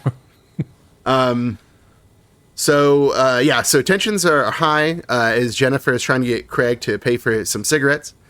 He's being unreasonable because she's explaining that the relationship has been over for a year, like you said. He's insisting on an explanation. It's buddy, women don't owe you an explanation. Some incel behavior going on over here. And then when she takes the money from him, he accosts her. Linda attempts to intervene, and Jennifer's able to break away. But then that gets the rest of the night crew involved. So they just all start grabbing Craig and fighting him. I think it's first is the first ones are Dave and Bill, and then Danny ends up coming out too. And I think they accost him, and then they're facing off with Craig. So there's all of the dudes in the store. And then Craig's backing away because he's clearly outnumbered. But then Randy obliviously walks into Craig. So Craig throws him into a display of cans of some kind. So wrecks this entire can pyramid. So way to go, buddy. And the others decide to carefully and strategically look for Craig throughout the store. They go row by row with a buddy, each of them. Mm-hmm. So pretty smart move because they think that he might be a murderer. Well, we know he's a murderer. He's done a crime. Jennifer goes to call the police. And then we get just a scene of Bub walking down an aisle. But instead of being an intense scene, with him looking, he stops to open a box and eat a snack. It's like, hey man, there's a guy here who just accosted one of your female coworkers. Like, don't have a snack, bub. What is it? Randy is in like a kitchen area and he hears like a sound in the crawl space above. But like, rather than investigate, he goes into the meat locker, which seems like a creepier place to investigate. I don't know why you'd want to go into the meat locker to investigate. And also, did you see how drippy that meat was? That's why I was saying that this doesn't look like it's even a cold meat locker. Yeah, I feel like they kept making things about people leaving the stuff open all the time. So like, I feel like it's just like a meat refrigerator, not actually a freezer, because that meat was rough. Yeah, it was very drippy. It wasn't like frozen at all. That's what I'm saying. Yeah. Like best meats, I don't think so, buddy. So that we cut to some of the other dudes creeping around on the lookout. One is Dave. He's like in a dark room with like a broken ceiling. We see Danny creeping about as well. I guess they're not really creeping. They're like stalking, trying to find Craig. Danny goes into the bathroom, and he like starts opening. He like turns on the light and then opens one stall after another until he gets to the last one, and he grimaces. So I'm guessing he found like a big old unflushed turd or something. So he flushes that turd down. Fortunately, they don't show it to us because murders I can handle. I'm not going to look at someone's turd. So Bill is somewhere else. So he's in the office area up top, which has like a view of the entire store. So he's just like lighting up a cigarette and looking around. Jennifer is still on the phone trying to get a hold of the police department. But then once they answer, they tell her to hold again. So clearly a very lackadaisical police department in Walnut Lake. How old do you think Bill is in this? So just a guess. This will be important later. I would guess probably like late 40s. If I was going to guess. Okay. What do you think? That's what I thought too. Like 40s, 50s. Mm-hmm. Yeah. Because he said he's been at the store for like the better part of 10 years, right? Right, and that's kind of what I'm getting at. He's like, this is my life. It's like, dude, there's been like at least 30 other years of stuff going on for you. I am 30 or 40 years old. I do not need this. Yeah. So, I'm just trying to like piece it together, like, because anyways. He went Kerouac for a couple of years there. He's just wandering the roads, hitchhiking around the country. So yeah, back to Dave. He's sneaking near like a chute, the produce chute. Remember this chute, it will come up. He gets jump scared by Produce Joe, who slides down the chute. We'll get a call back to that later. Dave apparently didn't expect Joe to be working that night. He says so. And then Joe has been listening to music, so he didn't know what was going on. So Dave fills Joe in on the whole Craig situation. Joe says that he kicked Craig's ass once. I'm like, Joe, I love you, buddy, but no way. There's no way you were able to take on Craig. Craig killed a guy. Craig killed a guy. Craig killed a guy. Craig Peterson killed that man. Craig Peterson. Wait, is that his last name in this? I didn't even know that. Yeah. That's hilarious. They never say his last name. They do one time. Bub says it. Oh, that's true. Yeah, because he's talking about when he talks about his dad dying. Right. And then how he almost killed him. All right. You know what? Perfect. You were correct. I was wrong. You were right. So yeah, Linda now is like going through the aisle where the beer is, but she's grabbed from within a shelf, but it's by Tim. She screams Fucking Tim. Yeah, Tim doesn't take anything serious. Her scream draws Bill and Bub, with Bub telling Tim he's a dick, considering the situation, and Bill agrees that Tim is being a jackass. Bub notes that he thinks that Craig might be hiding in like the attic space. So Bill goes to investigate, taking Bub with him. Tim asks Linda to have a beer with him, and then Bill hears that. It's like, I heard that. And then I think at some point we see how many beers Tim has had while he's working in the back cooler with the beers. Didn't he have like 6 beers? Yeah, you wonder how they're losing money. Yeah, because Tim's drinking on the job, dude. Tim is just hemorrhaging money out the back end, just crushing beers. Yeah, well, no wonder we're losing money. Yeah, back near the attic crawl space, Bill climbs up the ladder, but when he looks up there, he's like, what does he see? He's like, just a whole bunch of darkness. But then, like, the top slat of the ladder breaks, causing Bill to fall backwards. He's unhurt other than being annoyed and now sore. So this is one part where I'm like, okay, is this a magic fucking ladder? Because they show that ladder 2 or 3 times at other points, and the rung is back. Yeah, they didn't have a continuity person to keep track of our ladder situation. Damn it, Greg. Because doesn't it? Yeah, it comes up later, like because it's like the one that Danny. Danny. No, yeah. So Danny's up in the at some point. Danny's up in the attic, still barely alive, and who climbs up there? Dave, I think, does. I think it's Dave who climbs up there, and the ladder's fine at that Dave. point, unless it's a different ladder. But I feel like they only have the one ladder. Folks, if you watch this movie, pay attention to that ladder. Let us know, because it's definitely No, it's Randy, isn't it? Randy? No, well, Randy trips over the ladder later, I think. Yes, but Dave uses the ladder to go up, because remember, Dave sees that Craig is on the approach to and so he runs out to help her and basically ignores Danny, who's like bleeding out, which is hilarious. But he's the guy selling their stores, so he deserves it. So what is it? Back to Jennifer. She's finally able to get through to the cops, but of course, Craig is there now, and he hangs up the phone. And then Craig asks her for his change. Jennifer gives it to him, but then he accosts her again, and then he tries to kiss her. It's like, man, you're just not reading the vibes here at all, Craig, you murderer. I mean, he was in prison, so I'm just gonna say, with my experiences of people that were in prison, it takes them a little bit of time to adjust. But he was only there for a year for murdering someone. He was only there for a year for killing a guy. Maybe he was a minor at the time, because I don't really get a feel for how old these people are. But I thought they were in their early 20s, because some of them have been at the store for a few years at that point. I took it that they were post college or didn't go to college kind of level age, because some of them were like, oh my God, this is my full-time job. And they're asking hey, is there another cashier? One thing that I wish that we could have gotten from this movie is when this movie took place, because I don't think it was the 80s. I think this took place in the 70s. So interesting. Just from the cars, between the cars and the fact that, but the music and the dress was the 80s. I don't know. But again, Michigan is kind of behind everyone. So, well, here's the thing about cars. So you can have cars from before 100% the current You're time. Right. So right now I could see a car from the 90s on the road. Yeah. But I won't, but you know what I can't see? A car from the 2030s, because it hasn't happened yet. Future car. Well, hey, if anyone can see that, let us know. If you can see future cars, please tell us. Also let your doctor know. Yeah, you might want to get that looked at. But yeah. So after Craig tries to kiss Jennifer against her wishes, Dave and Danny are nearby and manage to grab him. Joined shortly thereafter by Bill.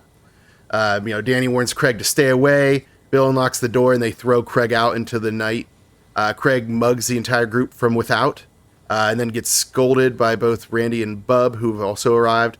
And then Craig, goes out into the darkness, and it's kind of a cool shot of how he fades into the night like that. So there you go. The intruder's been dealt with. But what's this? We still have so much movie left. Yeah, at this point, I'm like, wait a minute. Because the way they shot this, there are points where you think there's going to be a jump scare, which I love. I love when movies do this.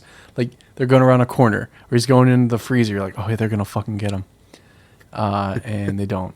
There's a lot of shadow fake out scares. Yeah, there's a lot of them. Yeah, it's cool though. Initially I didn't like it, but upon further just kind of looking back and rewatching, I'm like, okay, I kind of like this. So it is the slow burn. I can see why it would annoy some people. This isn't like a prowler, like a kill every 10 minutes or something. This one makes you wait for them. Yeah, so boy does that pay off though. Certainly does. Back out at the checkout area, the entire staff is sitting on the checkout counters as Jennifer tells them that the police told her that they would send out a squad car. So she apparently got through to the cops at some point. After checking on Jennifer, Danny then addresses the group, telling them that they will be spending the evening marking everything in the store to half off. Because he and Bill are going to be selling the store. The group is unhappy. They're grumbling about it. Danny's trying to explain that they will all be getting a decent bonus as a token of their appreciation. And then Bill tells them all that they can all count on a good recommendation from both he and Danny. So yeah, Danny heads off. He's the money man, so he's going to go back into the office. And each group member kind of has their own little commentary on it. Dave says he had 3 years of seniority. It's like, okay, man, it's a grocery store. Randy had 2 weeks vacation coming up, which is kind of wild to me. What are the benefits of this grocery store? Bub is happy that he'll get unemployment because Bub's lazy.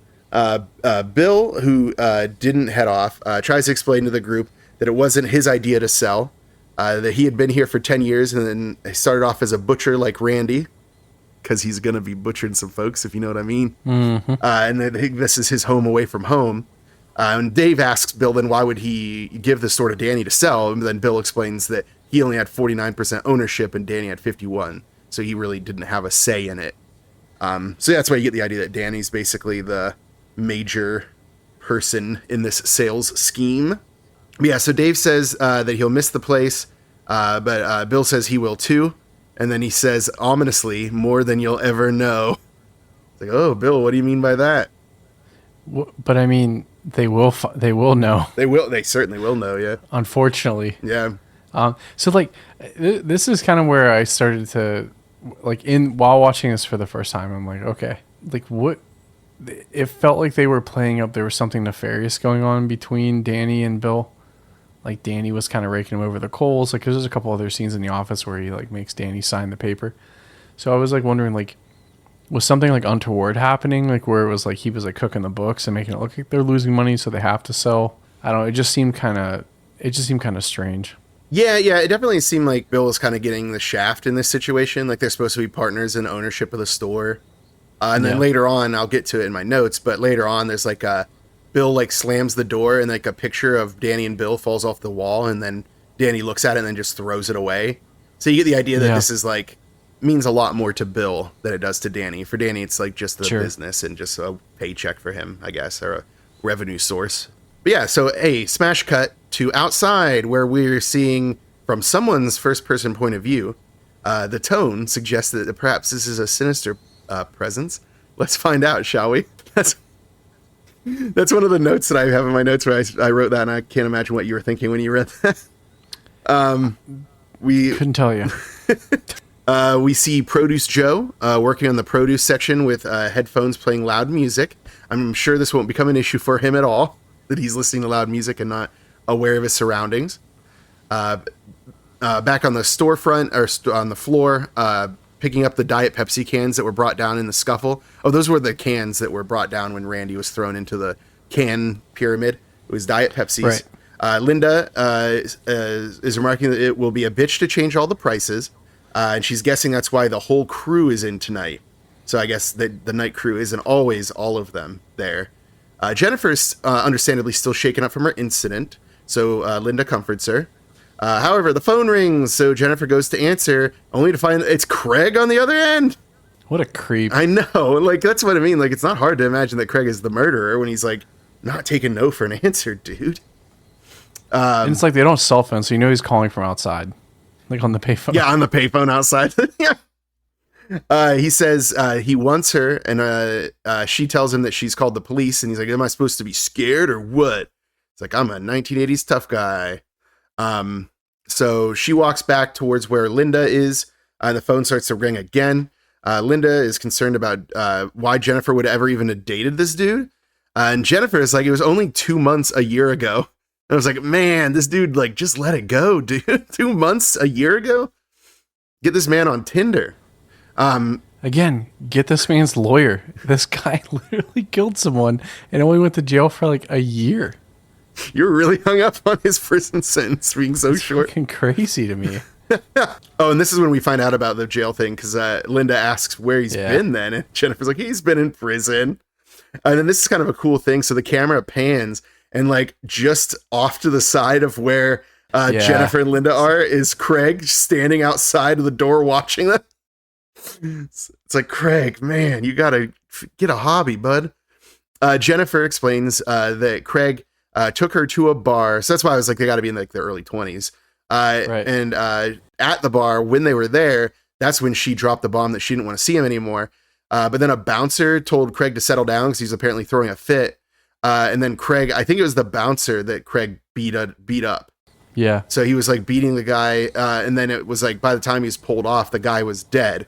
But it was determined to be an accident somehow. And then as if reminded that peripheries exist, Jennifer turns and jumps. But she's actually just jump scared by the magazine rack with a picture of the wrestler Sting on the cover. Craig is no longer in the doorway. So that was a jump scare of Sting proportions, not the spider. The singer.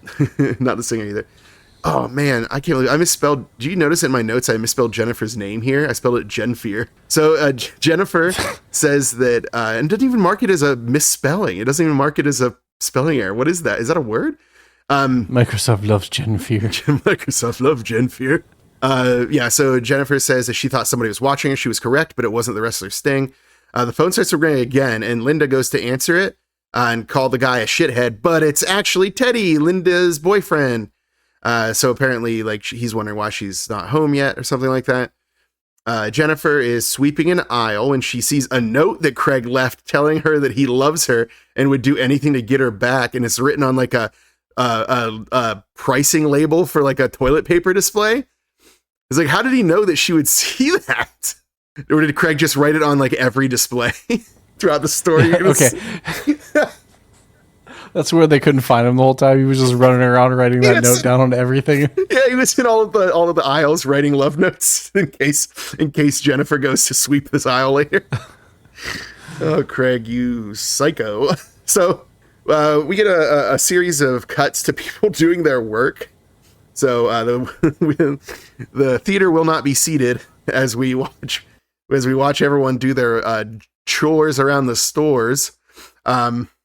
It's a very, what is it? Like, I can't believe I paid for my whole seat when I'm only using the edge.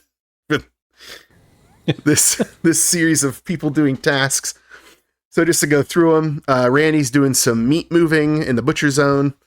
Oh, wow. I put that in my notes. That's such a weird way to phrase that. Sure did. Yeah. Tim is stacking some Meisterbrow beer. Produce Joe is still listening to his music and stacking some boxes on pallets.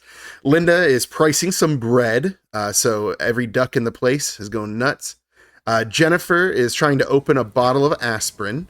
Dave is coming down the produce chute behind her and helps her get the bottle open. Dave asks her if she needs anything else. He's worried about her. And she says a job. And he's like, you and me both. Am I right? Because we're all losing our jobs. Dave tells her that he's having a few people over that Saturday, and if she'd like to join for the event. Jennifer asks Dave if he's still seeing somebody. There's like a girl that she mentions, and he's like, no. Oh, is there going to be some romance in this murder movie? And then he asks Jennifer to just like blow everyone off Saturday, and then they can go out instead. So, they're going to be dating. Something good will come out of this horrible situation. Just kidding. Dave's going to die. Bill interrupts just as Jennifer accepts. Telling Dave to go create a display of beans and pineapple out on the floor. Like, no wonder this store is closing. Well, those things don't go together, do they? What did he say? There was like a line he said, like he was going to call it like something. Yeah, he had a name for it, and I didn't put it in my notes. I can't remember what it was. It was like fruit and tootin'. Yeah, fruit and tootin'. Yeah, something like that. Because beans make you flatulence. That's his plan, I guess. Big Dangle vibes, like Deputy Dangle vibes from Bill. Well, he's such a lovable kook until it turns out he's a murderer. Yeah. But like, this is another scene like where you're like, oh, this Bill's such a nice guy. So Bill tells Jennifer that he has a friend, Leahy, who's opening up a new store and will likely need, at least one cashier, and he'll give Jennifer his number. And I put in my notes, it seems like Bill is really helpful and close to all his employees. I'm sure nothing will happen to change that. Let's find out. Stay tuned. Smash cut to Bub talking to Linda, who is surprised because Bub apparently used to be friends with Craig. And this is where we get some Craig backstory. He says that Craig is actually the one who got him the job at the grocery store, and he's actually really cool. Now, how exactly Craig helped him get the job at the grocery store, I don't have time to worry about that. I don't have time to talk about tables. I don't know how to tell you. Wait, I can't remember that line about the tables from I Think You Should Leave. But yeah, so he said he used to be cool. He doesn't know why Craig got nuts, but he guesses that when Craig's dad died, things kind of went sideways for him. He used to start to steal money, including stealing money from Bub to buy drugs. So Craig was like getting into drugs after losing his father. And Bub says that he and Craig actually got into it one night, and he would have killed him. Craig would have killed Bub, but Bub's brother stepped in and saved him by hitting Craig repeatedly over the head with a blender. And he says a Hamilton blender. It's like important, I guess, that we know the brand of the blender. Over the intercom, the call comes in from Bill that it is break time. So everyone is having break at the same time.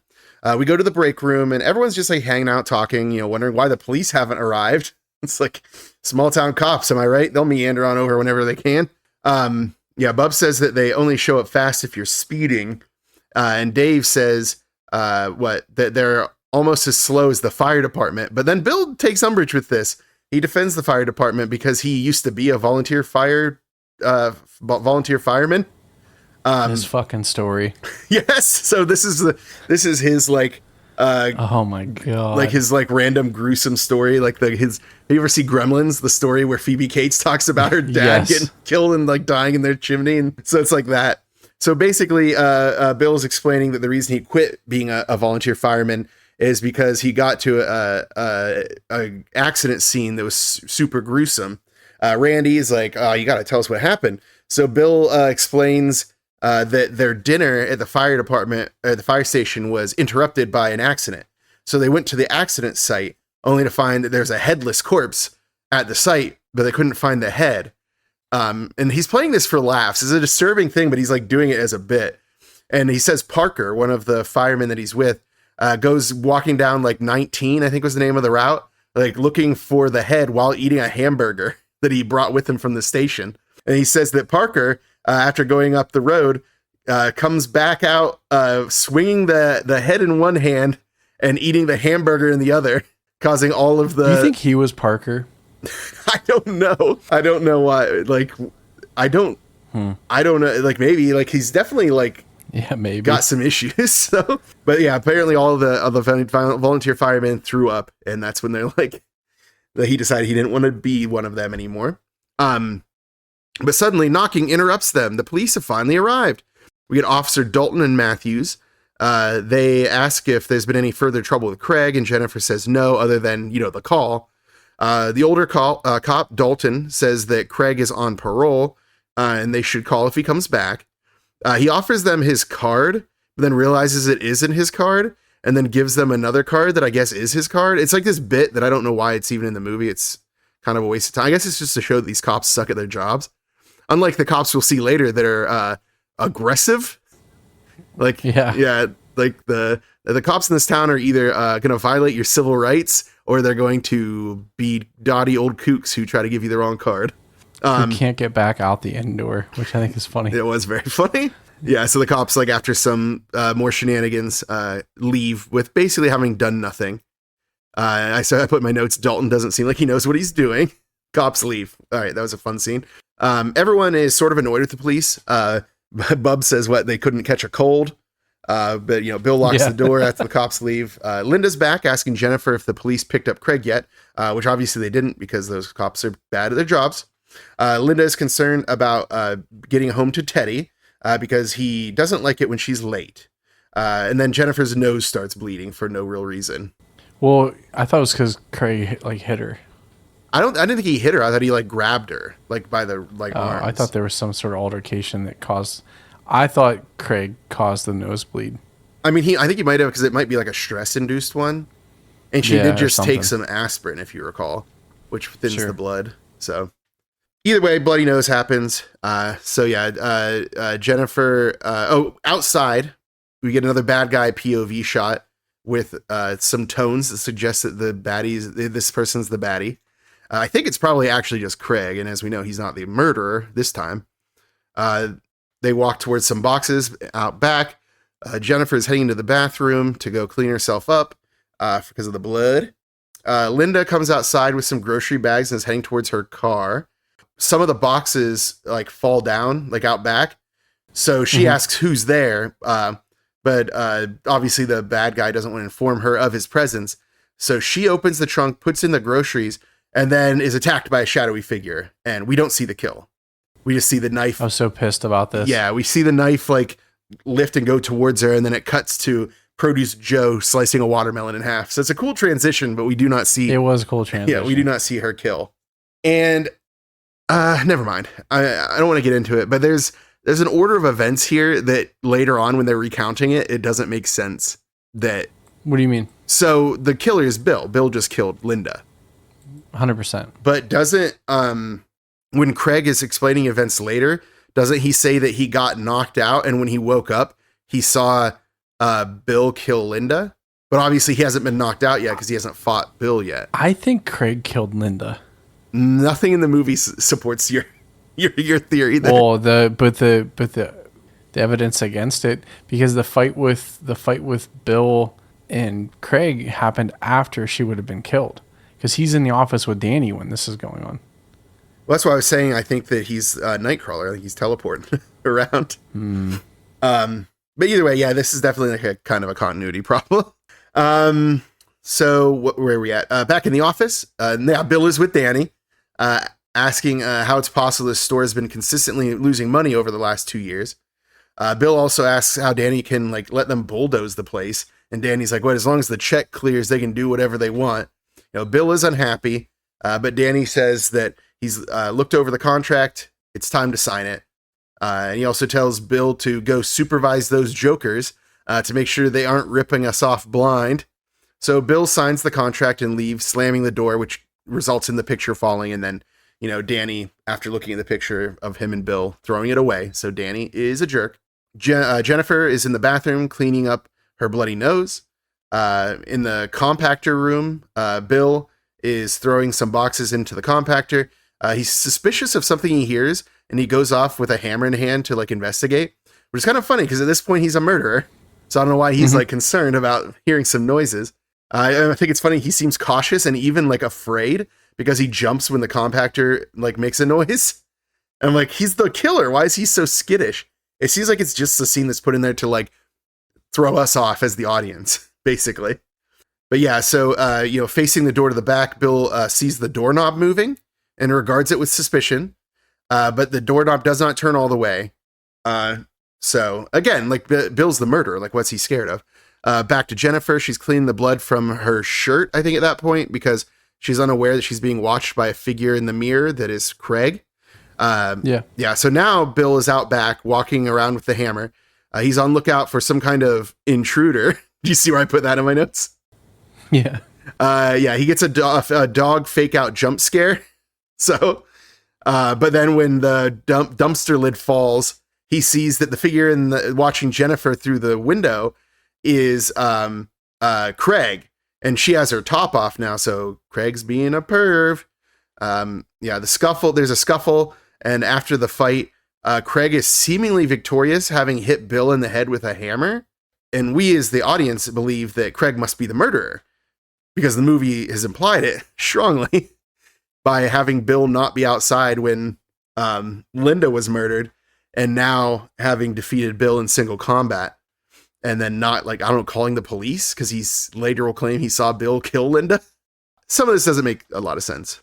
Well, also because he's like, oh, Bill knocked me out, but he obviously knocked Bill out. So like, I don't know. This part kind of lost me a bit. I think that they were just so focused on just getting this twist of who the murderer is that they didn't really do the logical work that you need to do to get there. Mm-hmm. So yeah, so Jennifer, is getting some cleaning supplies and then heads back out onto the floor. She's like cleaned the blood off her shirt and off of her face. Tim, still in the cooler in the back, cracks open another cold brewski and has a drink. We see that it is his fifth beer at this point, drinking on the job. Back in the office, Danny is pouring himself some Irish whiskey, unaware that a figure has snuck up on him. And this is actually pretty cool shooting. So it's done from the opposite side of the bottle. So the bottle is obscuring our ability to see who the figure is, but you know that they're there. So it's a good way to like show the scene, but then also make it so that we don't see who the murderer is yet. So yeah, the murderer goes behind Danny and like starts to like garrote him, like with it, like choke him. Yep. He tries to call for help over the loudspeaker, but it just does like a bunch of feedback instead, just annoying everybody. Except of course Produce Joe, who's still listening to loud music and can't hear anything that's going on outside of his little world. So yeah, Jennifer answers a call from Teddy, who's looking for Linda. So Linda hadn't made it home because she's been murdered. Meanwhile, Danny, still being choked, has his like one of those. He has one of those. What do you call them? Like where you put like it's a receipt. It's like a receipt. Receipts. Yeah, like a receipt, like pin, right? Like where you put your receipts. So like the figure takes his face and like pushes his eye into the paper receipt thing. So dude, that was wild. Yeah, that was gruesome. He gets. This is the point. I'm like, are they not going to show any kill? Wait, never mind. Yes. So then his like twitching hand is like operating the adding machine because all he cared about was money.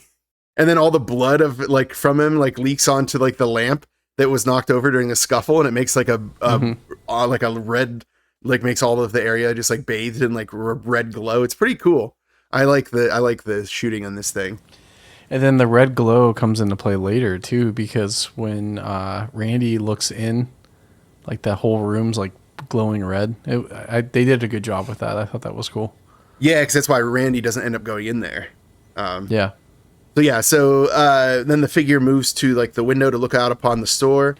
We think that he's looking at Jennifer because we still think it's Craig, but it's probably just Bill surveying his kingdom now that he's the murderman. Jennifer out on the floor is crying into her bucket of cleaning supplies. Mike, not Mike. Dave surprises her. Why did I put Mike in my notes? I don't know. There is no Mike, is there? I don't think. Wow. Yeah. Oh man, I must have had a strunk. And the guy's name is Billy, so like I don't even know. Okay. So Dave surprises her and they embrace.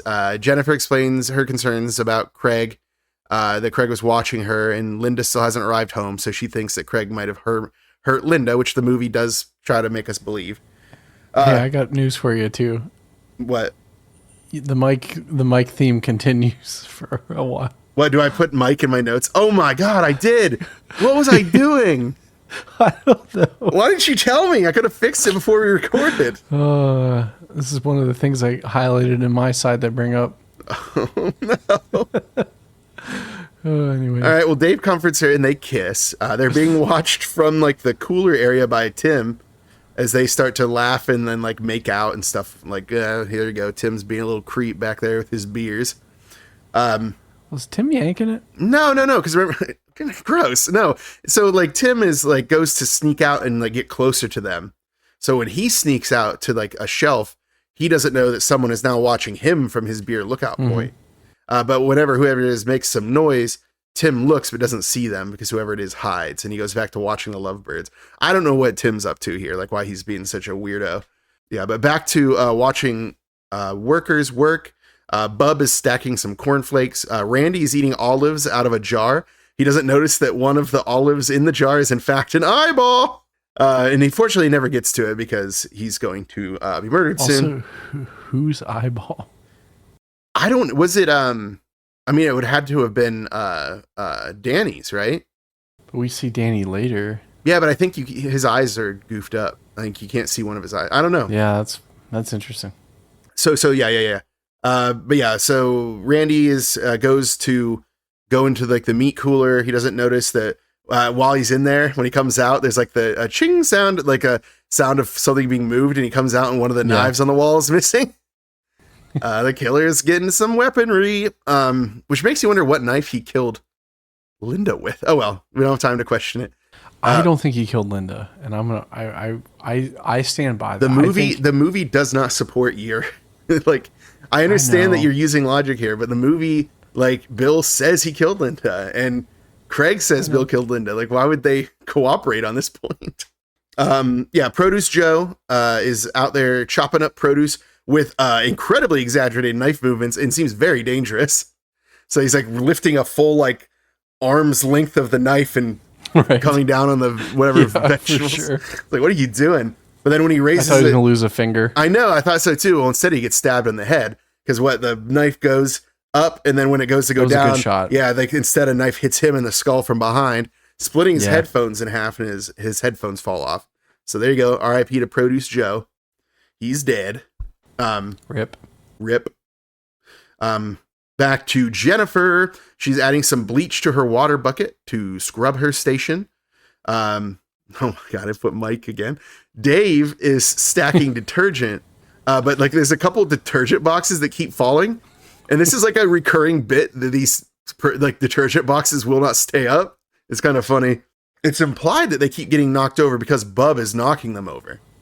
Right. And then Bub asks for Dave's box cutter, which Dave provides. And I did put Dave in my notes that time. Elsewhere, the killer is dragging Produce Joe's body. Randy is walking towards the office, calling out for Danny and Bill. This is where he looks through like the hole where the doorknob should be and just sees the red glow of light. He doesn't see that there's a shadow approaching him from behind until a ladder falls. And then having alerted him, I guess, the shadow steps away and he turns around and sees that there's a ladder that's fallen. So I guess the killer's in stalker mode. If he makes a noise, he has to go back and hide and wait until the guards forget about him. Like Metal Gear Solid or something. In a back room area, Tim's playing with a label gun. Suddenly the cooler door just like gets cracked open. So he goes to investigate. No one answers his overtures as he's yelling for them to like, hey, who did that? And like, stop screwing around. Bub. He thinks it's Bub and he thinks they're screwing around too much. However, once he goes to shut the door from behind, he gets, as he turns around, so the killer's coming from behind, but he turns around and takes the stab to the gut. So it gets stabbed from the front, but the killer was behind him at the time before he turned around. And then the knife goes like through him and then it like punctures the beer cans that are stacked behind him, causing them to explode and like shoot beer everywhere. So that was a pretty cool effect. So like one thing too, I think about these kills that are interesting to me is as he's killing these employees, it gets more and more gruesome. So even his first kill, like with Linda, like you don't see it, and I think he just stabs her, and then it's like it just progresses and progresses. So like I think it's interesting because if like Bill's a character, like you don't know if he's struggling with this. I don't think he is, but like it seems like he's kind of cracked. And once one went off, he's like he just takes it to the next level every like next kill. So it's like Pringles. Like once you pop, you just can't stop. Right. Like pizza Pringles. Pizza Pringles. So yeah, we cut to somebody slicing up meat with a butcher's like bandsaw. This is a little something we in the biz. It's presumably Randy, but this is something we in the biz like to call Chekhov's meat saw. It will come up later. Trust me. Meanwhile, Bub is back at the compactor, crushing some boxes. Another thing that I've worked with before is compactors. I worked with one at Sears, and I worked with one when I worked at the bookstore at the mall. They had a compactor in the back. You throw your boxes. So I've worked with a almost identical compactor as this one. Like you always think about it, right? Yeah, I mean, yeah, you do. So yeah, this is a scene where like a shadowy figure is behind the compactor, and Bubs doesn't see them at first. But then he does eventually see the person, and Bubs like, Tim, I know it's you. Very funny, Tim. He believes that it's Tim messing with him. We know it can't be Tim because he's dead. So Bub like goes around to try to get him, but when he gets there, the guy's gone. And he asks, this is a scene that's weird. Like he asks Tim if Tim's gonna give him another wedgie, but he says, I had the foresight to not wear any underwear today. It's like, all right, Bub, this is TMI. He doesn't notice that the figure is back behind the compactor again. So he goes looking for Tim. Seeing him standing in the cooler. So now Tim's in the cooler, and it is Tim in the cooler, but he's dead. Bub doesn't know that he's dead and is like taunting Tim, telling him he looks horrible. He's like, he looks pretty bad because he's dead. But then he gets grabbed from within the cooler by a figure, the intruder of sorts, who pulls him into the cooler, takes him all the way back to the compactor, and this is a pretty gruesome death. So he puts Bub's head in the compactor area and turns the compactor on, and it just like moves at the the lack of urgency of a compactor and just slowly moves down as Bub is screaming. And then when it comes down to like crush his head, kind of splitting it in half, but also popping in like a blood explosion all over the place. So yeah, this was a wild setup. Yeah. So there you go. We get a. You knew when you saw the compactor, someone's going in that thing. Chekhov's compactor. Chekhov's compactor. So what? We cut now to Randy wrapping up some meat in plastic. He goes into the meat locker to put away whatever cuts he just created and makes some notes on his clipboard about what's in stock. Then he finds in one of like the little meat, like it's like a little meat tray that's like wrapped in plastic. He sees there's a hand in there. Whose hand? We don't know. I'm guessing probably Produce Joe's, but we don't know for sure. So he as expected freaks out, but he doesn't get to freak out for long because he gets grabbed by the killer, who picks him up and smashes his head or like impales him on a meat hook by his head. So like one-handed. Yeah. Guy up. Yes. Yeah. Yeah. Bill's hitting the weights. Yeah. He's out there with the madman strength. So there you go. He's dead. That's the end of Randy. The camera, cuts to blood coming out from under the door of the cooler area, which is weird because you'd think that would be sealed. I mean, we know it isn't. No, that's true. And then we just get in there. Yeah, and then we just get a moment of the display sign. This says meats. It's like gross. So Dave is still doing some work on the shelves. He doesn't notice that a hand has been put into the lobster tank, making it very bloody in there. This is not the only time people won't notice that there's a bloody hand in the lobster tank. Dave asks Bub to throw his cutter back. The killer throws it, but it's still open, so it cuts Dave's hand. So now Dave's hurt and he's mad because he thinks that was Bub who did that.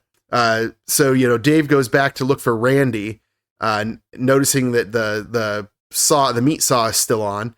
He turns it off and is still calling for Randy, but then he finds some Band-Aids nearby. So I'm guessing that's why he went back there. Dave went there to get some Band-Aids, but apparently the cut is too bad for the Band-Aids. So he goes back into the bathroom to clean the wound. He sees a pair of shoes in a stall and calls out to Randy or Bub, guessing it must be one of them. Neither of them answer because at this point they're both dead. So he walks in to see who they are, but instead finds that the feet are just feet, like they've been cut off at the ankle. But of course, rather than being alarmed, he thinks that they're pig feet and just leaves without investigating further to determine that they are in fact entire human feet. Oh, the old pig feet again. The old pig feet bit. Yeah. So from there, now we just follow Dave as he does some stuff. He goes out to the meat locker calling out for Randy, noticing the blood leaking out the door. He almost goes to open the door, but then something from above him, like in that attic crawl space, he hears a sound and it kind of disturbs him. So he goes up there to look for who he thinks is Bub. We get a fake out jump scare while he's up there looking around because he basically surveys that entire area very slowly in a 360 shot. And what is it, like a Halloween mask on a display head rolls out. So we get a fake out jump scare with that. So as he's looking in the attic, he's then jump scared by a now mortally wounded, but somehow still alive and also somehow in the attic, Danny, who jump scares him and is asking for help because he's basically dying. But then Dave goes to the window and he sees out on the store floor that Craig is there and he's slowly approaching Jennifer from one of the aisles. So Dave's yelling and pounding on the window trying to get her attention, but it's too thick. You can't hear it from the outside. So Dave goes, I don't know why I keep calling him David now. It's just Dave. I mean, it might be David. Or Mike. Okay. Shane. Or Jeff. My name is Jeff. My name is Jeff. So Dave, he's going to go warn Jennifer. And also, so this is, now we know that Craig is in the store.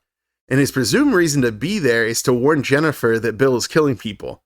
But he spends most of his time just creeping around and never telling her until it's almost too late. So I don't know what Craig's up to here. But as Dave goes down to go back down the ladder, the dying Danny grabs him and tries to hold on to him. was like, what is your plan here, Danny? Like, what's he going to be able to do for you? Like, he's clearly doing something else. He'll call the police. So instead, Dave falls. He falls down the ladder. So he's like the third person to fall down this ladder, I guess. But like now that Dave has fallen, the killer takes advantage of his disorientation. What was that? I said, dude. Yeah, here it comes. Hits him in the side of the head with like a cleaver, which like basically cuts his ear. It might cut his ear off, but I don't know for sure. It definitely cuts it. Then the killer grabs him and starts to drag him towards the meat saw, our Chekhov's meat saw. And this is like a really like harrowing scene because he's like trying to pull away, but the killer's like dragging him. And he like reaches for the cleaver, but he can't quite get to it. So yeah, what does he do then, Shane? This was intense. Like, because at first I'm like, I didn't think it was going to happen. And then it turns on. I'm like, oh my God. And then we saw the kill with Dave. So, with Danny. So, they're going to show it, and Bub. And I'm like, there's no fucking way he's going to run his face into that saw. And God, they delivered. Yep. Just like runs it through, like starting at the cheek all the way through his head. And he's just like screaming as the saw is going through his head. It's like, oh man. I think this might be the most gruesome kill I've seen in a movie we've done so far. It's definitely up there. That is a gruesome kill to Dave, our erstwhile love interest for a while there, for a little while. Because like the Prowler, like there were a lot of really good kills in there, and there were some really visceral kills, like even like how deep that like the knife would go and stuff. But like the teeth here, that will haunt me for a while. Yeah, this is probably the kill that this movie is most known for. Let's just be real. Yeah, it like cut right above his like upper gums. Like, fuck, this was rough. This was, I'm watching this and it was great. I'm watching this, I'm like, holy shit. So now when I read that fact about them taking some of the gore out of this, I'm like, yeah, I totally get it. I don't think people would have been able to handle this back then. And I think there's a kill similar to this in Fear Street, like the Netflix movies. And I think that it was probably an homage to this. Homage, yeah. Yeah. To Mike. To Mike, yeah, to the death of Mike. Dave. So yeah, out on the floor, Jennifer seems... What? Of the teeth. Oh yeah, it's gruesome. It's a gruesome kill. Out on the floor, Jennifer finally seems to notice that she's alone. Like no one else who works there is around. She calls out to Dave, no response, so she walks. She calls out to Tim. She calls out to Bub. She calls out for Randy even. No one answers. She finds what the bloody... like the detergent box where Dave cut his hand. There's like blood there from where he cut himself. The camera pans to the various scenes of carnage with no signs of life. And then we get back to Jennifer, who's still calling out for Dave, still getting no answer. She puts the box of detergent back on the shelf and it falls as it had for Dave. So that's the recurring bit. And that's not the last time. It's going to fall again. She continues to call out. No one's there. Like, it's just like a long scene of her walking around. She walks by the bloody lobster tank and apparently doesn't notice because now it's just like blood everywhere in there. Those lobsters are not enjoying their time. Or are really enjoying their time. Lobsters love blood. Can't get enough of it. So she gets back to the meat locker, calling out for Randy. She steps on an eyeball. Gross. But she didn't realize it was an eyeball, so she doesn't react the way she should have. That was so gross. She does see a hook shaking, and suddenly like a cut of meat just like comes, like the hook like moves towards her. And she says, "Oh, Randy, that isn't funny," only to turn and see Randy on a hook dead. So now she knows that there's some stuff afoot. She sees the shadow of the quote unquote intruder and then goes to run through the meat locker, hiding behind some hanging cuts of beef, and in her hand she has a hook, so she's ready to defend herself. Jennifer's not playing games here. She doesn't notice where she's hiding that the bottom half of one of the guys is just hanging behind her. I'm guessing it was probably Tim, but I'm not sure. Definitely the bottom half of somebody. Then suddenly, what is it? The meat beside her starts to move, and I guess the intruder was there. So the intruder like comes out and gets upon her. So she runs to the door and then like shuts like the cooler door, but the hand obviously came through. So she's like shutting the arm in the door, and she like sticks it with the hook a few times to try to get it to give up. Then she tries to use like Randy's body like push the hook with Randy's body against the door to like use as a counterweight. But eventually she just gives up and runs. She just runs away. She runs to the manager's office, calling out for Danny and Bill, getting no answer. She sees that there's blood coming from under the door. So then she goes down and steps into the produce chute and slides down, coming face to face with a cut in half Tim, who's stuffed in 2 separate trash cans with a sign on him that says half off. So, because he's cut in half. Like the best bit of the movie, probably, I think. Well, I do like how Bill went from like what you said, like just stabbing somebody to now just having fun. Like he's really starting to enjoy his time here. Jennifer screams and goes to run away. She sees the body of Bub in the compactor. So she runs to another chute, which I think is the produce chute. She slides down there. And then once she turns around, Produce Joe's body starts sliding down the chute towards her. But then it gets pulled back up. And when it gets pulled back up, his body just falls to pieces because it's been cut up. But at the time, it looked like it was whole. So like I said, Bill's really just making it into a haunted house at this point. Yeah, but the how effective was that? Because like coming down the chute, like he looked like whole. Yep. And then fine. And then when he gets pulled up, he's like all of it falls apart. It's gross. Yeah. So Jennifer, runs. What is it then? She tries to run to the back door, but is unable to open it. I guess it's locked from the outside. So she runs back to the beer cooler area, only to find the corpse of Dave with his the top of the head was cut off, as we saw, and then it was like hastily put back on top, but definitely not the way it's supposed to be. She reacts strongly to that, as you'd expect. She like retches and was like holding her mouth, probably trying not to scream and or throw up. Suddenly the lights are turned off in the entire store. She sees some headlights as someone from outside is trying to get into the store. So she runs to the front of the store to try to get their attention. But those customers, seeing that the store is closed, drove away. And that was like what Greg Nicotero and one of the other special effects people. And or one of the producers. It was Greg Nicotero and the producer. Okay. Yeah. So they drive off. Jennifer then is grabbed from behind by Craig, but rather than giving him a chance to, talk to her, believing that Craig is the murderer, she hits him in the head with the hook. At that point, he's immobilized. She thinks she's killed him by hitting him in the head with the hook. She hits him in the clavicle.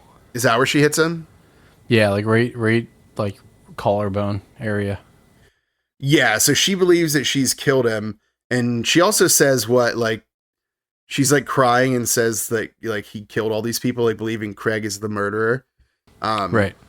Yeah. So, she just cries and says Craig over and over again. Backing away from Craig, Jennifer, still sobbing, is calling out the names of all the dead people as the camera kind of like zooms out. And we get that sense of her loneliness now, because she's like definitely alone, or believes she's alone. Oh, yeah. But then the camera zooms back in because we hear a noise. She calls out to whoever it is, but suddenly out of the darkness comes Bill. Jennifer is relieved and cries tears of joy and embraces Bill. Bill comforts her, telling her that everything's going to be okay, and telling her that he tried to stop Craig in the back of the store, but was knocked out with his own hammer. And then, because we did see that seems to be true, Jennifer seems content to put all the blame on Craig, saying that he killed everyone. Bill goes to call the police, and as he does, Craig's eyes open. Something scary. Craig's gonna kill her, right? Oh, wait. As Bill's like making the phone call, he turns and winks at Jennifer. But then Jennifer notices that after having hugged Bill, her arms are covered in blood from touching Bill. She looks up and sees that Bill has blood on his hands. And Bill, not one to miss a beat, notices her regarding him. And what she screams no as he like throws the phone down and then starts chasing her. And man, he is going for it. So she's like running towards the door, and he's like jumping from checkout line to checkout line, like running across them. It's like, man, he's like up there in age, but he's still limber. Jennifer gets caught by Bill, and she asks why he killed everyone. Like, we all would like to know that. He said that he did it for the store. He said that Danny was always making the business deals and was going to take the store away from him. Jennifer says, well, the night crew had nothing to do with it. And Bill says that he couldn't let anyone stop him, and he just got a little carried away. So she spits in his face and calls him sick. And he says that he's just crazy about the store. He goes to kill her and he says he's going to put the blame on Craig. But Jennifer is able to grab like a bottle of alcohol from like the spinner, like the little Lazy Susan spinner on the checkout counter, and just smash Bill in the head with it. So she's on the run again. She hides like in like the store's thrift area. And I put in my notes, what is that? Like, what do you mean a thrift area of the store? Yeah, Bill grabs a cleaver and like goes to pursue her. She doesn't realize that she's casting a shadow on the ceiling, but that's not how Bill finds her, I believe. So after a tense few minutes of Bill looking for her, her nose starts to bleed again, and it mixes with like the liquid from the bottle that she broke, and the liquid is running out from under her hiding spot, so Bill's able to see that she's there because of the blood. So he starts like hacking away at the display that she's hiding behind to get to her.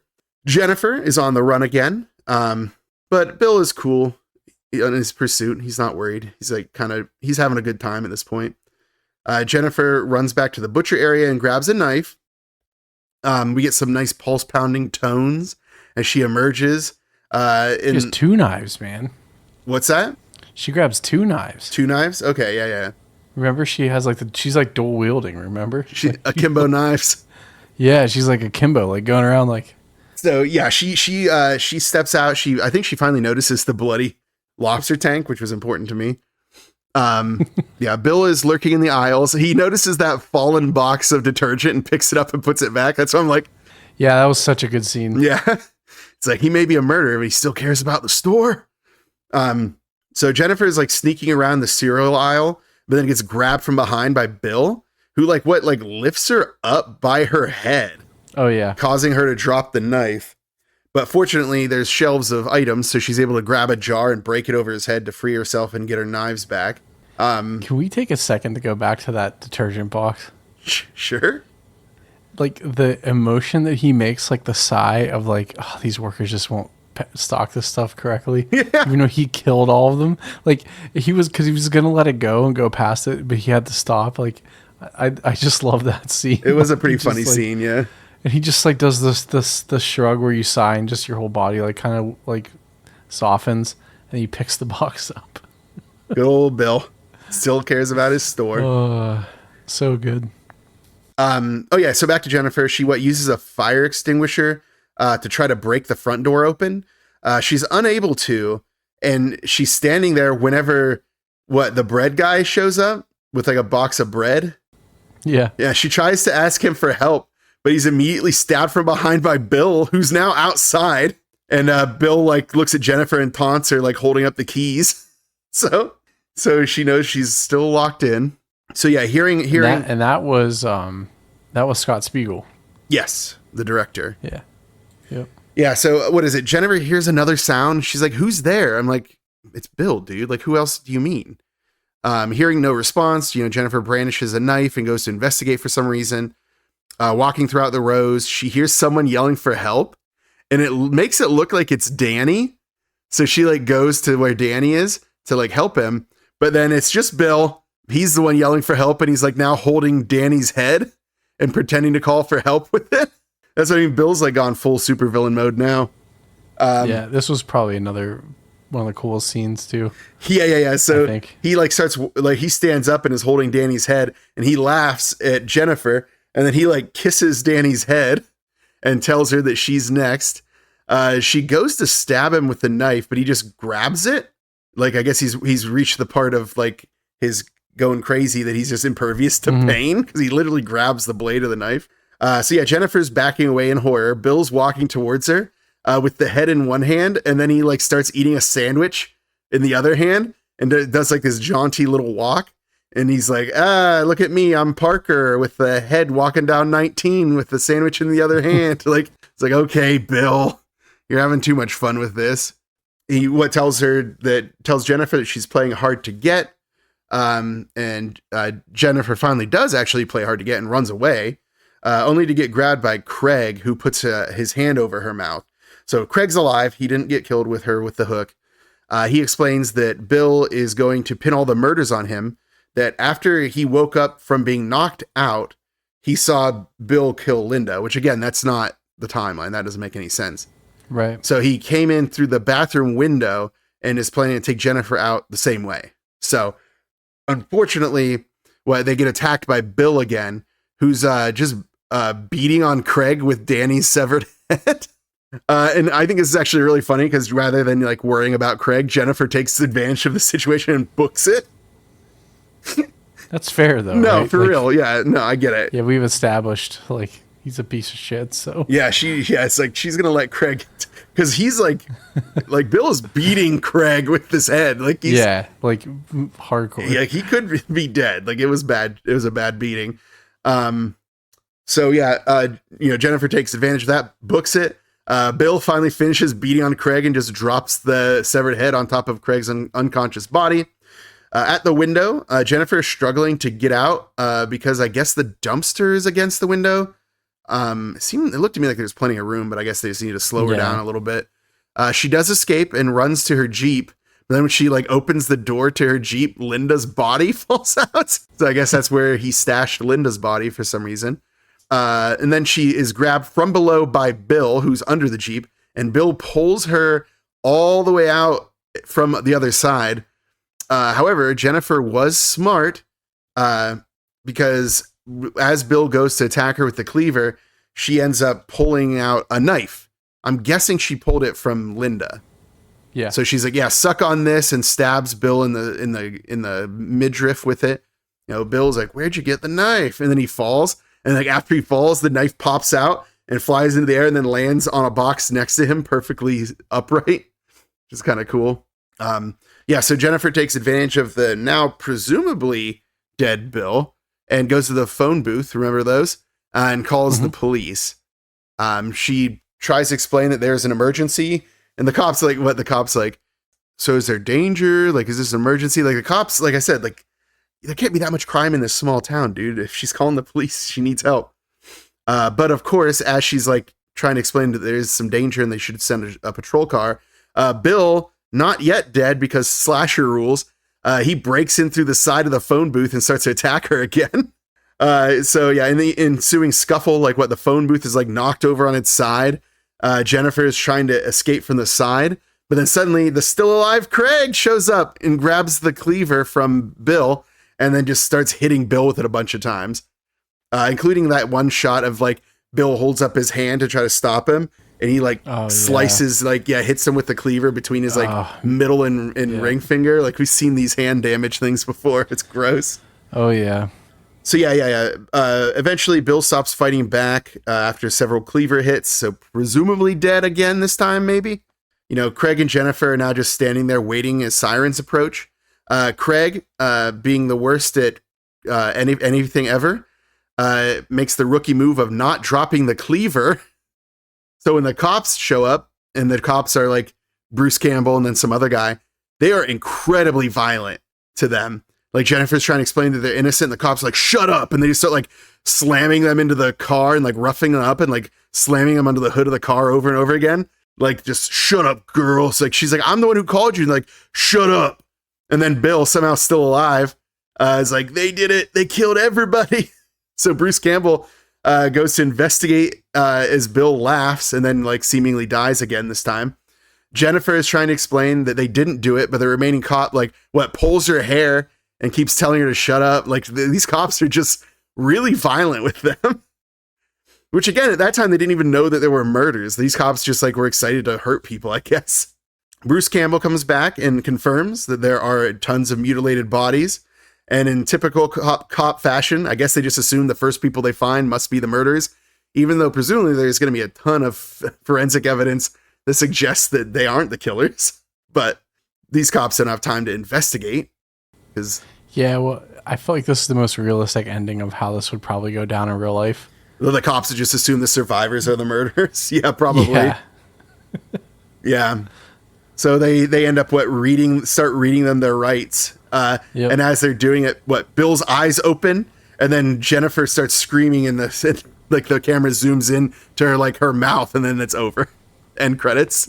So I don't know if Bill is dead, isn't dead. Presumably, I guess Jennifer and Jennifer and Craig are going to go to prison, probably for longer than a year this time around. Maybe 2. Maybe 2 years. All right, there you go. And that, ladies and gentlemen of the jury, is Intruder, Summer Tri-Slash-A-Thon. What a wild ride that movie was. It certainly is. I don't know why I said that way. Well, now that we dealt with that intruder, what's next? What is next? Is it time for our McMurder of the movie.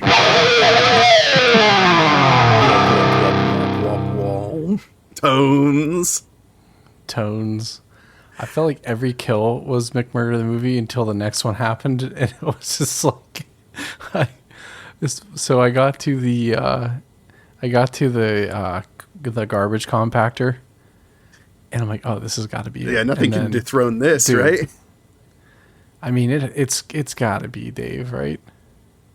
It's got to be the meat saw, the cutting the head in half. Jesus. Like, yeah, that one is no. Like, that's what I mean. If it hadn't been for that, it would have been compactor, because that's like an actual horrifying way to go out. But oh my god, yeah. Then they did the meat saw. I'm like, okay, never mind. There's something worse than getting your head compacted. So yeah, R.I.P. to our boy Mike. They were able to pull that off. Yeah, to Mike. Later, Mike. Bye, Mike. But yeah, no, I love Mike. Yeah, I'm not surprised if that was one of the things they had to cut out, because that was gruesome. Oh my god, I couldn't believe that was in this movie. Yeah, I was not expecting that, because like some of the, look, we've seen gruesome kills. Let's be honest, but this one goes to like a different level. Yeah, I wasn't prepared for it whenever I first. No, so not at all. I actually, this isn't one of the ones that I used to watch back when I was like younger or anything. This one I actually found every October. I do like a horror movie every day for the entire month, and I just randomly threw this on like last year whenever I was just needed a movie to watch. I was not ready for what I was going to unleash upon myself. But yeah, that it's got, for the McMurder of the movie, hands down, it's got to be the meat saw to the head. Yeah, there's no debate. No, not at all. I mean,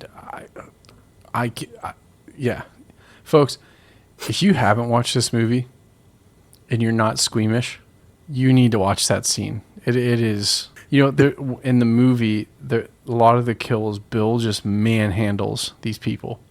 Yeah, that's what I mean. How strong is he? Yeah. Hey, why do you put Danny in the attic? I never understood that. I don't know either. Bill's just out here living his best life. Yeah, really. But yeah, that was an easy McMurder in the movie. That was a layup, basically. For sure.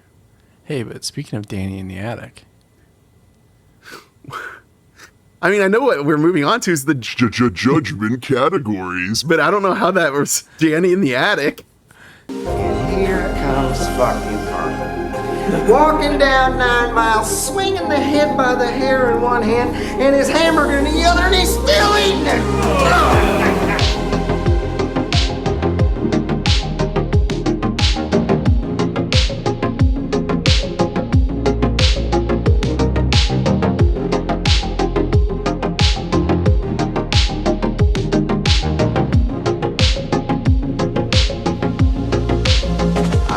Good band name. Danny in the attic. It'd be such Turning into the Wolfman, Danny in the attic. Coming up next, Don't Touch That Cleaver. Don't touch that cleaver. Danny in the attic coming up. So yeah, 1069 The Howl. Oh, Werewolves London. Hey, Shane, did I ever tell you that I saw a werewolf with a Chinese menu in his hand? Was his hair perfect? Before we started recording, we were quoting Warren Zevon to each other, so I figured I might as well bring it in. And talking shit on Kid Rock.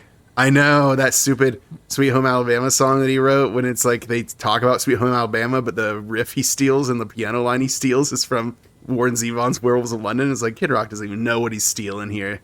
Yeah, what a good song. That's such a good song. Werewolves of London is a good song. Yeah, for sure. Not the Kid Rock thing. Yeah, we don't talk about that. Yeah. That's not even really a song. No. Okay, but yeah, the judgment categories. They are story, which, writing factors into that as well. Acting, effects, the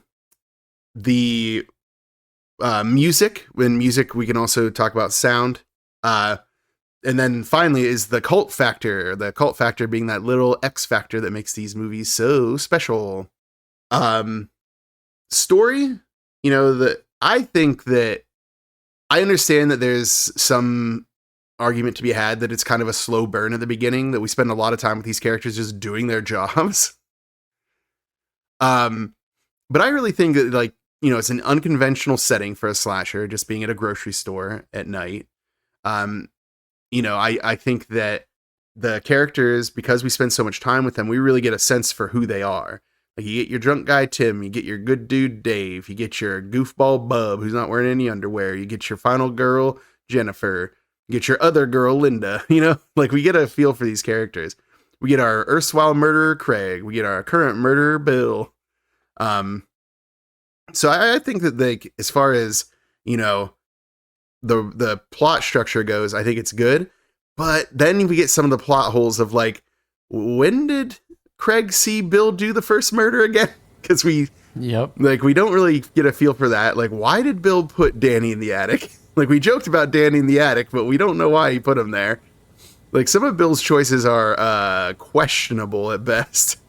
When did Bill go from stabbing Linda to mutilating these other coworkers and putting them into tubs with signs for half off? He really went full crazy man at some point.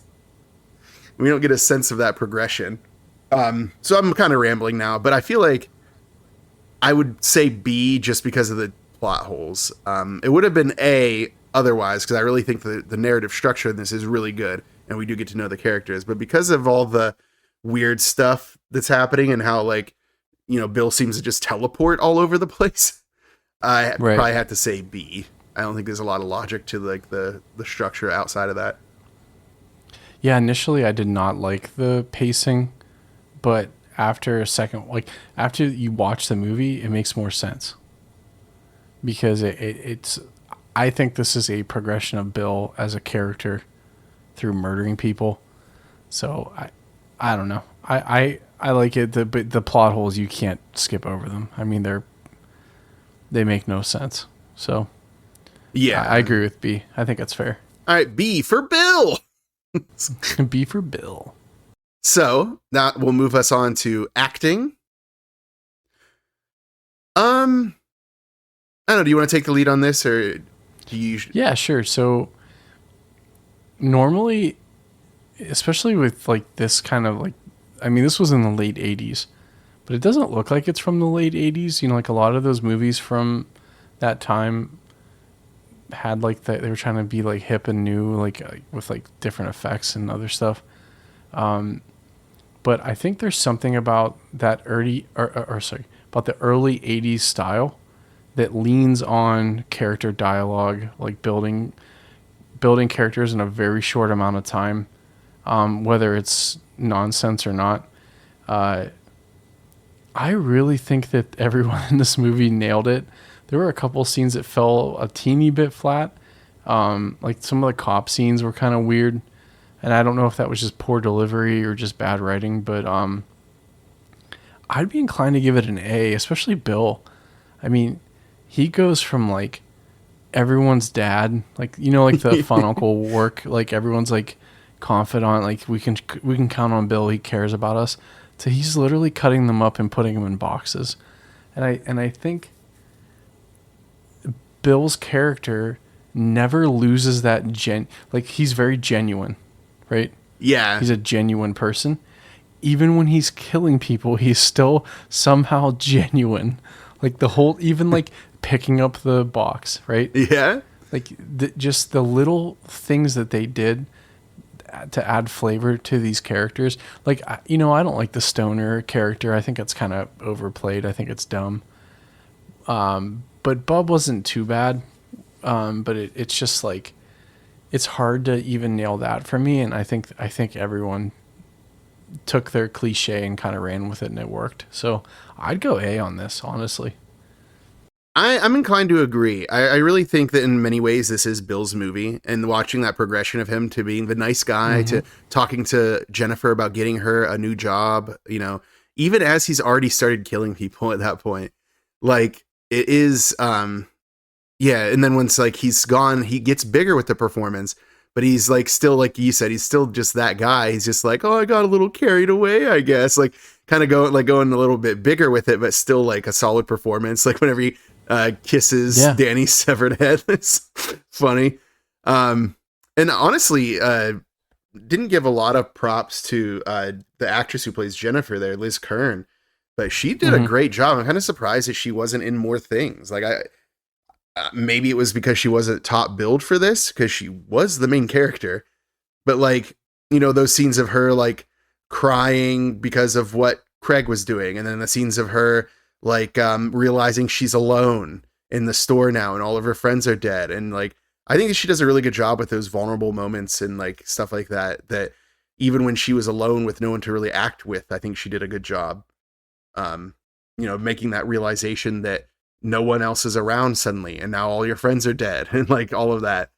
So I really think that I'm inclined to agree with A. Even like the more forgettable performance, like Dave is just kind of like the heroic regular guy love interest kind of thing, but then even he is a scene to shine whenever he's trying to warn Jennifer about Craig being there. So who's the actor who plays Dave? Billy Marty. Yeah, and again, he doesn't have a lot of credits either, so I think he does a good job with, he gets a couple scenes to shine.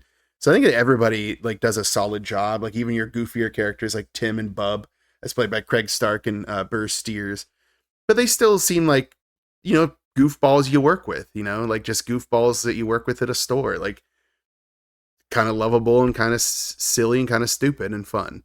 So yeah, I think that they really captured the vibes. So I'm definitely down for A on that. Cool. Yeah, I think the other one too. So Craig's character is played by David Barnes. Is it Byrnes? I think it's Burns. Is how it's pronounced? Burns. Yeah. He does a good job too with the limited, like some of his lines were a little cheesy, like especially in the beginning, but once they kind of like unveil that he's like a manic, like psychopath, I really think that he even did a great job with what little time, like screen time he had. So yeah, I loved it. So I think A for sure. Cool. A for acting. For also Bill. Also Bill, somehow. So next up then is effects. I think I know where you're going to go with this. I mean, you can go because like you know where I'm at with this. I this is crazy. D. No, I'm just kidding. I'm gonna go A. R. Like the effects were amazing. Like specifically like the having mutilated body parts around and like all the stuff they do with those, and then like the scene where she stepped on that eyeball and you don't really see the eyeball get squished, but you hear it and she like slips on it. I'm like, oh, gross. And then like of course the big prestige scenes are the head pop and the compactor, and then of course the head slice in half at the meat saw. It's like there's no way that you're gonna get me out of here without giving an A to that. Like it was incredible.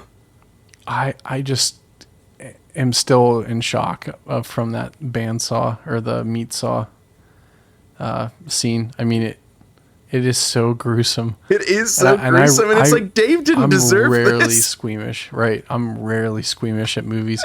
The only other movie that did that I had a similar reaction to was the first Hostel, where there were a few scenes that were just so visceral that I just like you. I mean, you just you react like there's nothing you can do.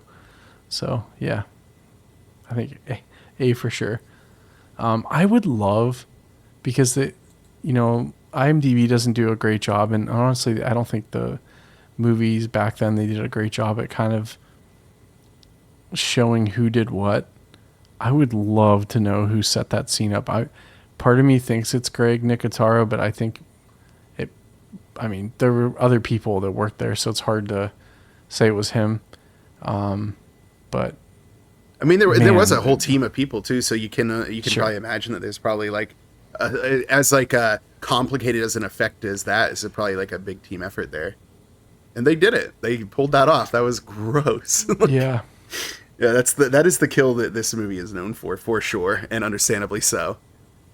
So yeah, so for effects, we're gonna say A for Bill. I'm gonna let you take the lead on the music / sound design stuff. I think they did a good job. I'd say this is more the sound does really well.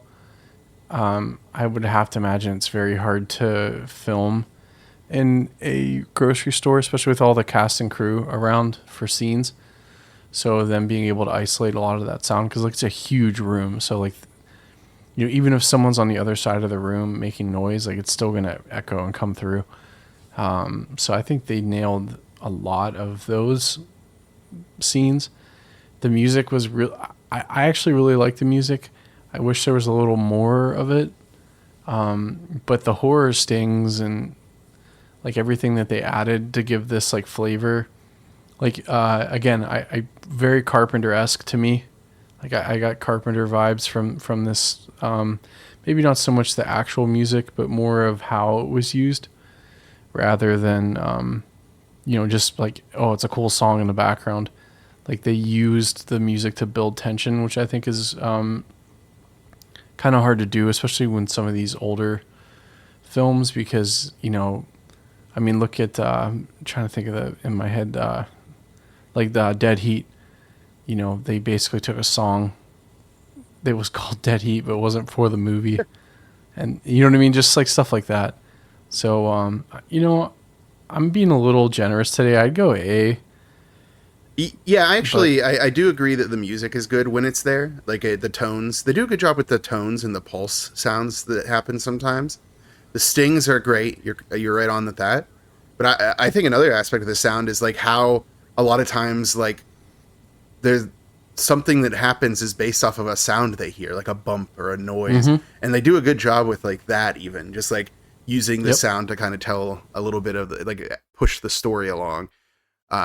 So yeah, I maybe we are being a little bit generous, but I'm inclined to give it an A as well. I think that it was good. I think that it's not like it's a Halloween theme, like, you know, John Carpenter, like iconic theme, but it's good. It's like a nice little synth thing. Like they put some time into it. I'm honestly surprised that those music guys, what was it? It was Graham DeWild and Dick Walter, that they were both uncredited, because they use a lot of music in this and they do those stings. So in order to compensate them for their lack of credit, let's give them an A from the Dark Side Drive-In. That's all they've ever That's wanted. all they've ever wanted. An A for Bill. Hey, do you think they had to pay for the product placement for this movie? Like I mean, there were a lot of name brand products in this. I feel like it feels like it's kind of a labor of love. So I doubt that they even got permission or anything, even communicated with the brands to do it. They just recorded in the store, and that was just what was there. I doubt that they had any involvement with the products that they had on screen. All right, so now I guess we're going to our last judgment category, which is cult factor, the little X factor that makes these movies so special.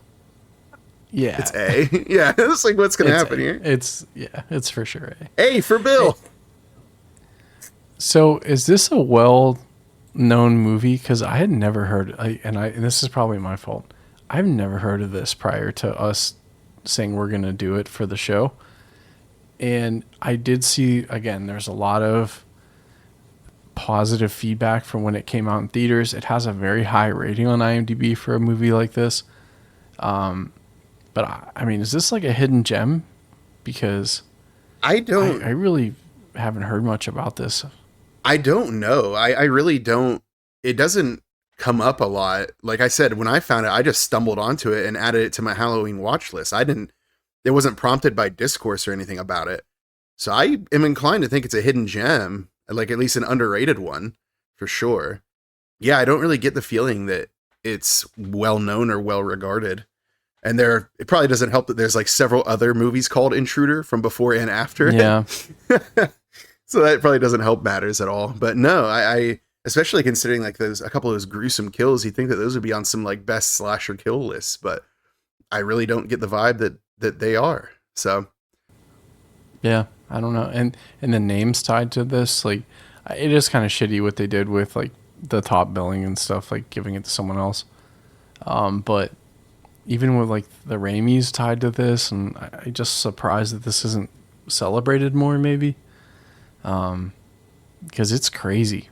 I mean, I think personally, people don't like that intro, how long it takes to get into the, like, was it 25 minutes until there's the first kill?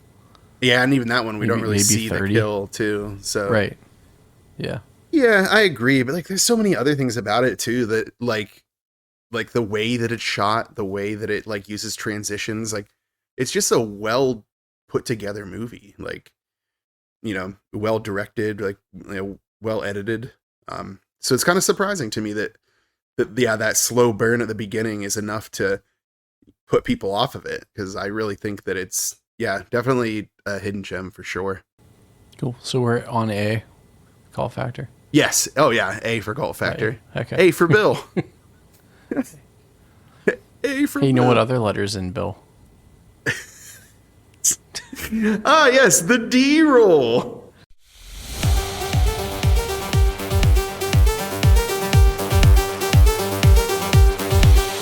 For the store, Danny was always a big boss. He always called the shots on every business deal until now. I couldn't let that son of a bitch take the store away from me. The store's my whole life. I had to kill him. The night crew had nothing to do with it. Oh, I couldn't let anybody stop me. I guess I just got a little carried away.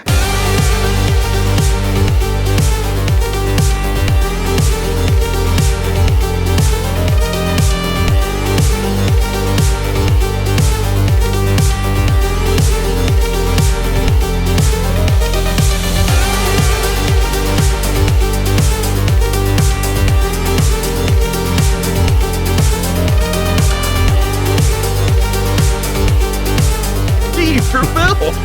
So the D roll is our extra hat on a hat, one last category that, because you can't stop us, we'll do what we want, where we slot it into one more category, and those categories are cult classic, B movie, grindhouse, or trash, which hopefully we never do trash, but if it happens, we apologize.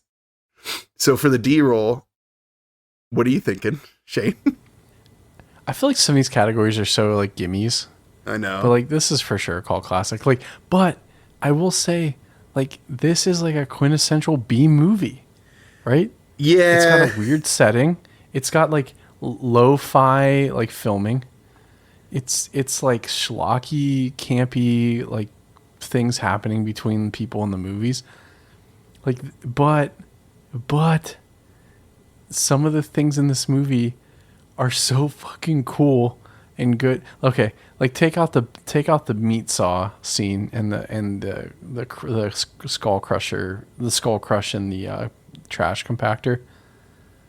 Bill walking with that severed head while he's eating a sandwich. While he's eating a sandwich down the aisle. Like, this is nuts. Like, how isn't this like, I don't know. We said about the hidden gem, but I can't believe this isn't talked about more.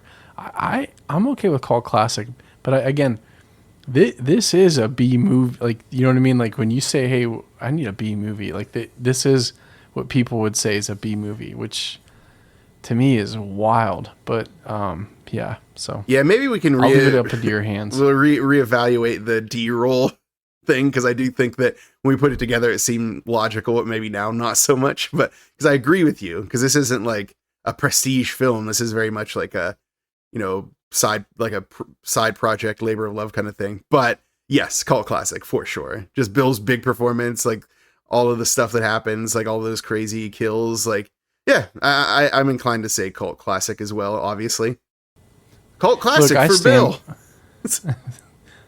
Solid. I stand by our D roll because, and I'll say this because there are cool titles like artwork and stuff like fucking Death Ship.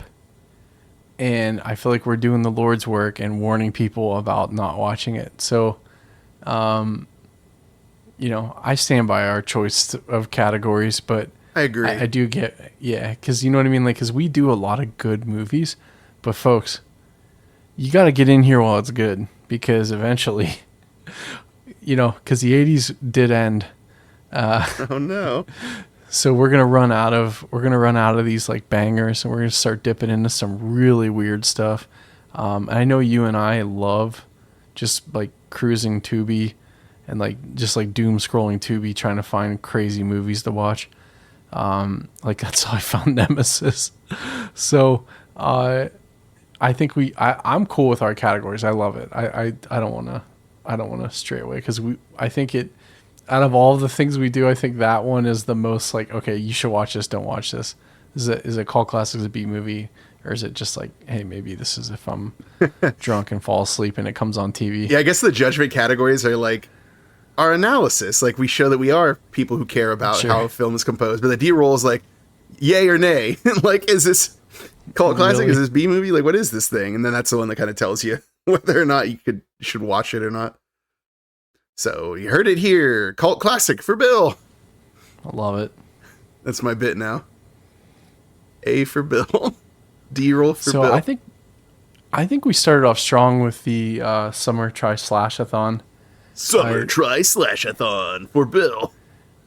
I can't wait. I have some ideas for the effects for that. But we picked these movies, what, like 2 months ago? We did. Yeah. And both of us disagree on which one we chose for the middle, like, because we had like okay, we want to do this one, then this one, then this one, and we both thought the second one was a different one. So we were tossing up between what we're going to do and another slasher that we're gonna probably save for another time. But so what is next for the Summer Tri-Slash-A-Thon? All right, part 2 of the Summer Tri-Slash-A-Thon for Bill is we're gonna be doing Madman. Madman. Not Mad Men though. So yeah, Madman is it's actually another what? Wait, what?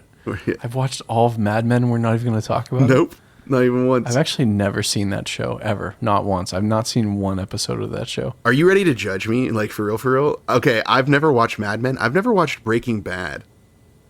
Like, there's something about these prestige TV shows that it feels like such a commitment to watch it. And then what if I don't like it? Then I'm the rube who doesn't like Breaking Bad. How about I just be the rube who never watched it? Then that way I don't have to be the one who doesn't like it. So I, like some bands and some other popular things, I hate the product because of the fans. And I never got on the hype train with Breaking Bad. Whenever you and I lived together and I had to get that surgery because I broke my leg again. I remember that, yeah. I watched all of Breaking because it was done. The show was over. No one was like hyping it up. Everyone was like, "Oh, it's great. It's like one of the greatest shows in television." But people weren't like live, just going crazy about the show. I felt the same way about The Walking Dead, by the way. So we can get into that at a later date. Whatever. So I watched the whole thing, start to finish. And I'm going to tell you, it is actually very good. I don't get the hype. Same with like Game of Thrones, but like I'm not like a hype. I don't get like super excited about many things. I let the nihilism creep in sometimes, but I think that you should give Breaking Bad a shot. It is actually a good television show. All right, heard it here first, folks. Breaking Bad is good. Well, but exactly. That's the fucking problem. It was like, oh, Breaking Bad's the best television show of all time. It's like, come on. We all know it's Friends. I don't actually like Friends. Fuck. Really? No. Oh, my God. I'm about to hemorrhage us listeners right now. You know what I do like, though, is Cheers. My favorite part is where everybody knows your name. Cheers. Dude, I love Cheers. Hey, you know what show is fucking awesome that I'm sure our audience loves is Supernatural. That's probably my favorite show of all time. It is a good show. I love it. Unpopular opinion, I actually liked it better when it was like a Monster of the Week thing than when it got into the bigger stories, but that's okay. But I know why they had to go that way. I get it. Because like you run out of monsters. Yeah, speak for yourself. Yeah. Speak for the 80s. All right, well, now that we've derailed ourselves from talking about Madman, let's get back to Madman, our next step in our Summer Tri-Slash-A-Thon. It's another version of like the Cropsy thing, which I think why you wanted to try to stay away from it at first, like how The Burning was like a take on the Cropsy maniac. This is another one. 1982, I believe. And ironically, I'm looking at the where it's streaming, and it isn't streaming on Tubi. Oh no. But it's actually, it is free in places. Okay. So like where? Plex. Well, Plex you don't have to pay for, but it is on Pluto TV. You don't have to pay for Plex. Plex is free. Well, no, but like sometimes the movies on there you have to pay to rent them. Oh, I see what you're saying. I get you. Yeah, but it says it's on Pluto TV and on the Roku channel, and I think that the stuff on both of those is free. And if you're a horror fan and you have Shudder, it's also on Shudder. So I think that probably a lot of people who listen to us who want to watch the movies might have Shudder. And then it says it's on Amazon Prime, but you know what that is. Like, you never know if you have to rent it or if it's actually there. It says free on there, but then it says AMC Plus subscription. Oh, because they have the widget on there for the AMC Plus. And it is on AMC Plus because basically everything on Shudder is on AMC Plus as well. Right. So there are options. Sorry that it's not on Tubi. This is oversight on our part. But if it's on Pluto TV, then it is free. You can watch it on demand there. So, yeah, hopefully that's true. If not, then we'll have to, I don't know, issue an apology that we showed a movie that people can't watch for free. Right. I mean, it had to happen inevitably, just maybe not now. Hey, we can always re-record. That's true. We can just decide on the other movie we were talking about. Yep. Just go back and re-record this thing. Although then you have to cut out an entire bit about Breaking Bad because that's how we got there. Again, wouldn't even lose sleep. So not even a wink of sleep will be lost. All right. Well, then I think now that we have Madmen. Oh no! Now that we have Madman slated as our next one, and that it should be available to stream for free on a couple of different things, I think we can call our part 1 of the Summer Tri-Slash-A-Thon a close. Don't you think so? Officially, yeah. What a way to start. Right? Yeah, we came out strong. I'm really glad that you responded to this movie positively. I was worried because like I said, I just stumbled upon it. I had no idea about its like broader reception at the time. So glad it worked out. Yeah. So I guess this is going to be my plug for streaming services. Please, if you just get on Tubi and watch these movies because that's how they make money with the ads. It is like crucial for anyone to find these old gems because I'm telling you, I think in the near future we are not going to have this luxury to get free access to these like just fucking awesome classic movies. So even if it's not horror, right? There's westerns on there. There's action movies. There's like terrible 90s comedies and stuff. So they even have new movies on there now, which is wild to me. But that's what I think is going to kill them because they're going to have to pay all that money to have it on there. But I honestly think the thing that's going to hurt Tubi is going to be its original content because that's kind of what shot Netflix in the foot. They made it big because they had all this older stuff, like these big back catalogs of other content, and moving towards doing original content kind of took up all their money, and now look at them. Mm-hmm. Yeah. Well, I think that's all I had today. I don't know if there's any closing thoughts, any words of wisdom, any half-off sales that you know, any good Hamilton blenders, anything like that. Hamilton blenders. Oh no!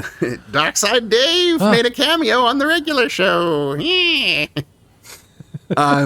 No, actually, I did have one thing I just wanted to add. shout out again to Rebel Revolver for the theme song. Yeah, I think I forgot to mention it on the regular episode last time, which is incredibly rude of me. But yeah, shout out to Rebel Revolver for our theme song. It's awesome. They're awesome. Check them out on their socials. They're on, Facebook. They're on Instagram. They post about their shows. So if you're in the Pittsburgh area, look up when they play one of their shows. Go check them out. Yeah, and drummer and friend of the show, PC Riley, has published, I think he self-published, right? Self-published a book called It All Comes Out in the Wash. I think it was we talked about homages. I think it was an homage to his late cat. And 50% of the proceeds are going to the Humane Society for Animals, right? Yes, the Humane Society. Yeah. Yeah, so it's like a collection of like poems and essays and stuff like that. So and then like I said, it is a labor of love. Like clearly he's donating half of the proceeds, so it's not like he's in it for the money like some kind of capitalist out there. So yeah, check it out. There's a huge. Sorry, go ahead. Sorry, go ahead.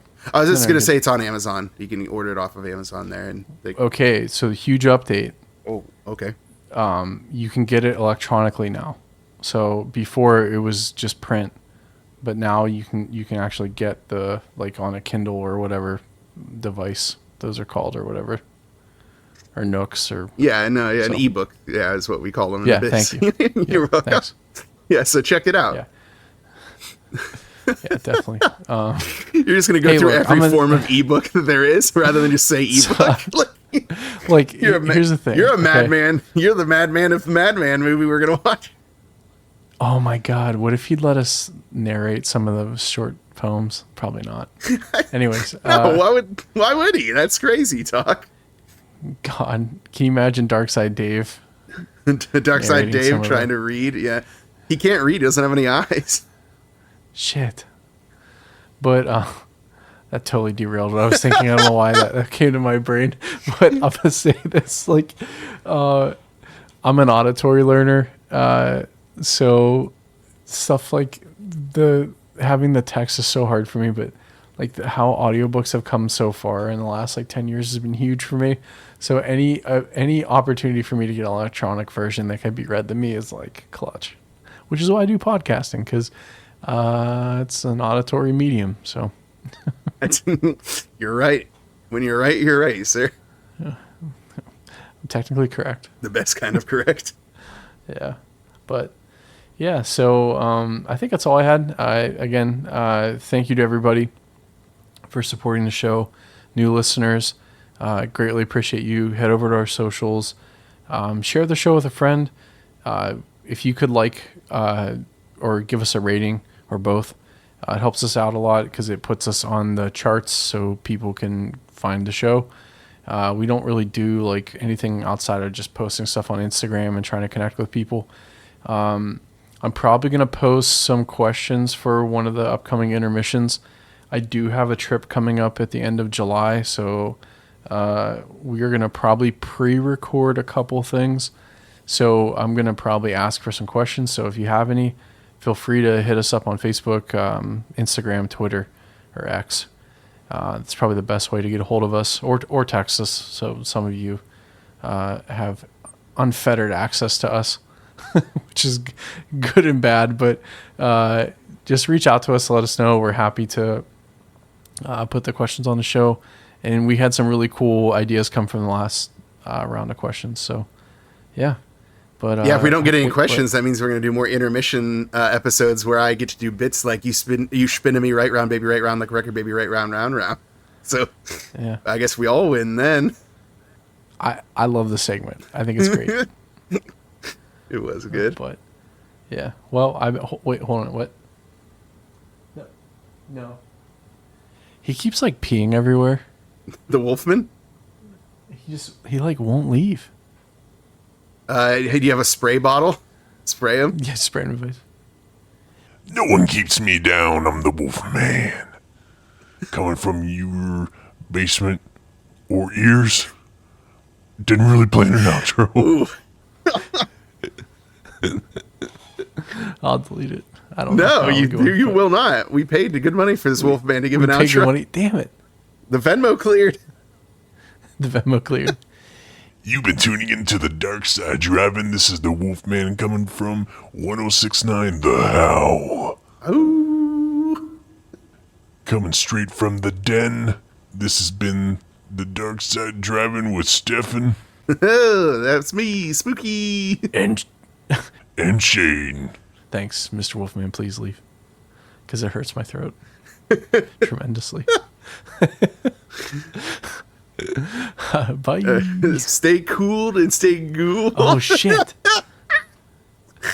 I need a Wolfman sign out. I don't know. Stay furry. Oh no. Well, I mean, if you want to. No judgment here.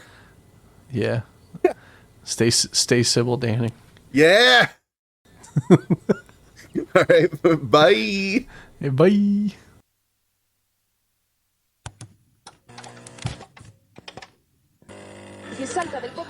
He thought he was in control. How wrong he was. Come to the dark side, drive-in. It's the dark side, drive-in. Come to the dark side, drive-in. It's the dark side, drive-in movie club.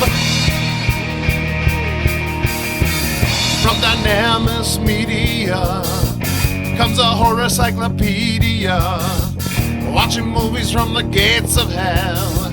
Covers ripped from a blockbuster shelf. Officer Bosch is the only good cop. Jugs and the stuff just can't be stopped. Things get hairy in the werewolf's lair. Turn the corner and the prowler is there. It's the dark side driving. It's the dark side driving. Come to the dark side driving. It's the dark side driving movie club. Shane's the one who runs the show. He produces and keeps the flow.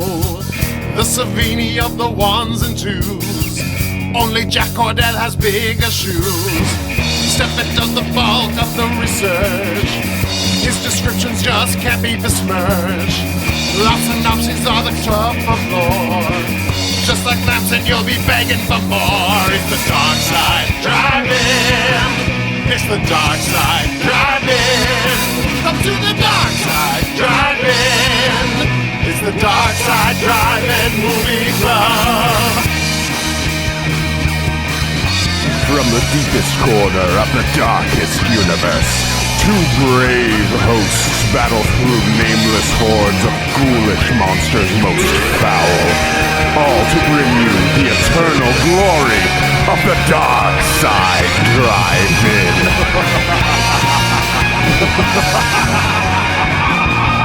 It's the dark side driving. It's the dark side driving. Come to the dark side driving. It's the dark side driving movie club. It's the dark side driving. Come to the dark side driving. It's the dark side driving. It's the dark side driving movie club.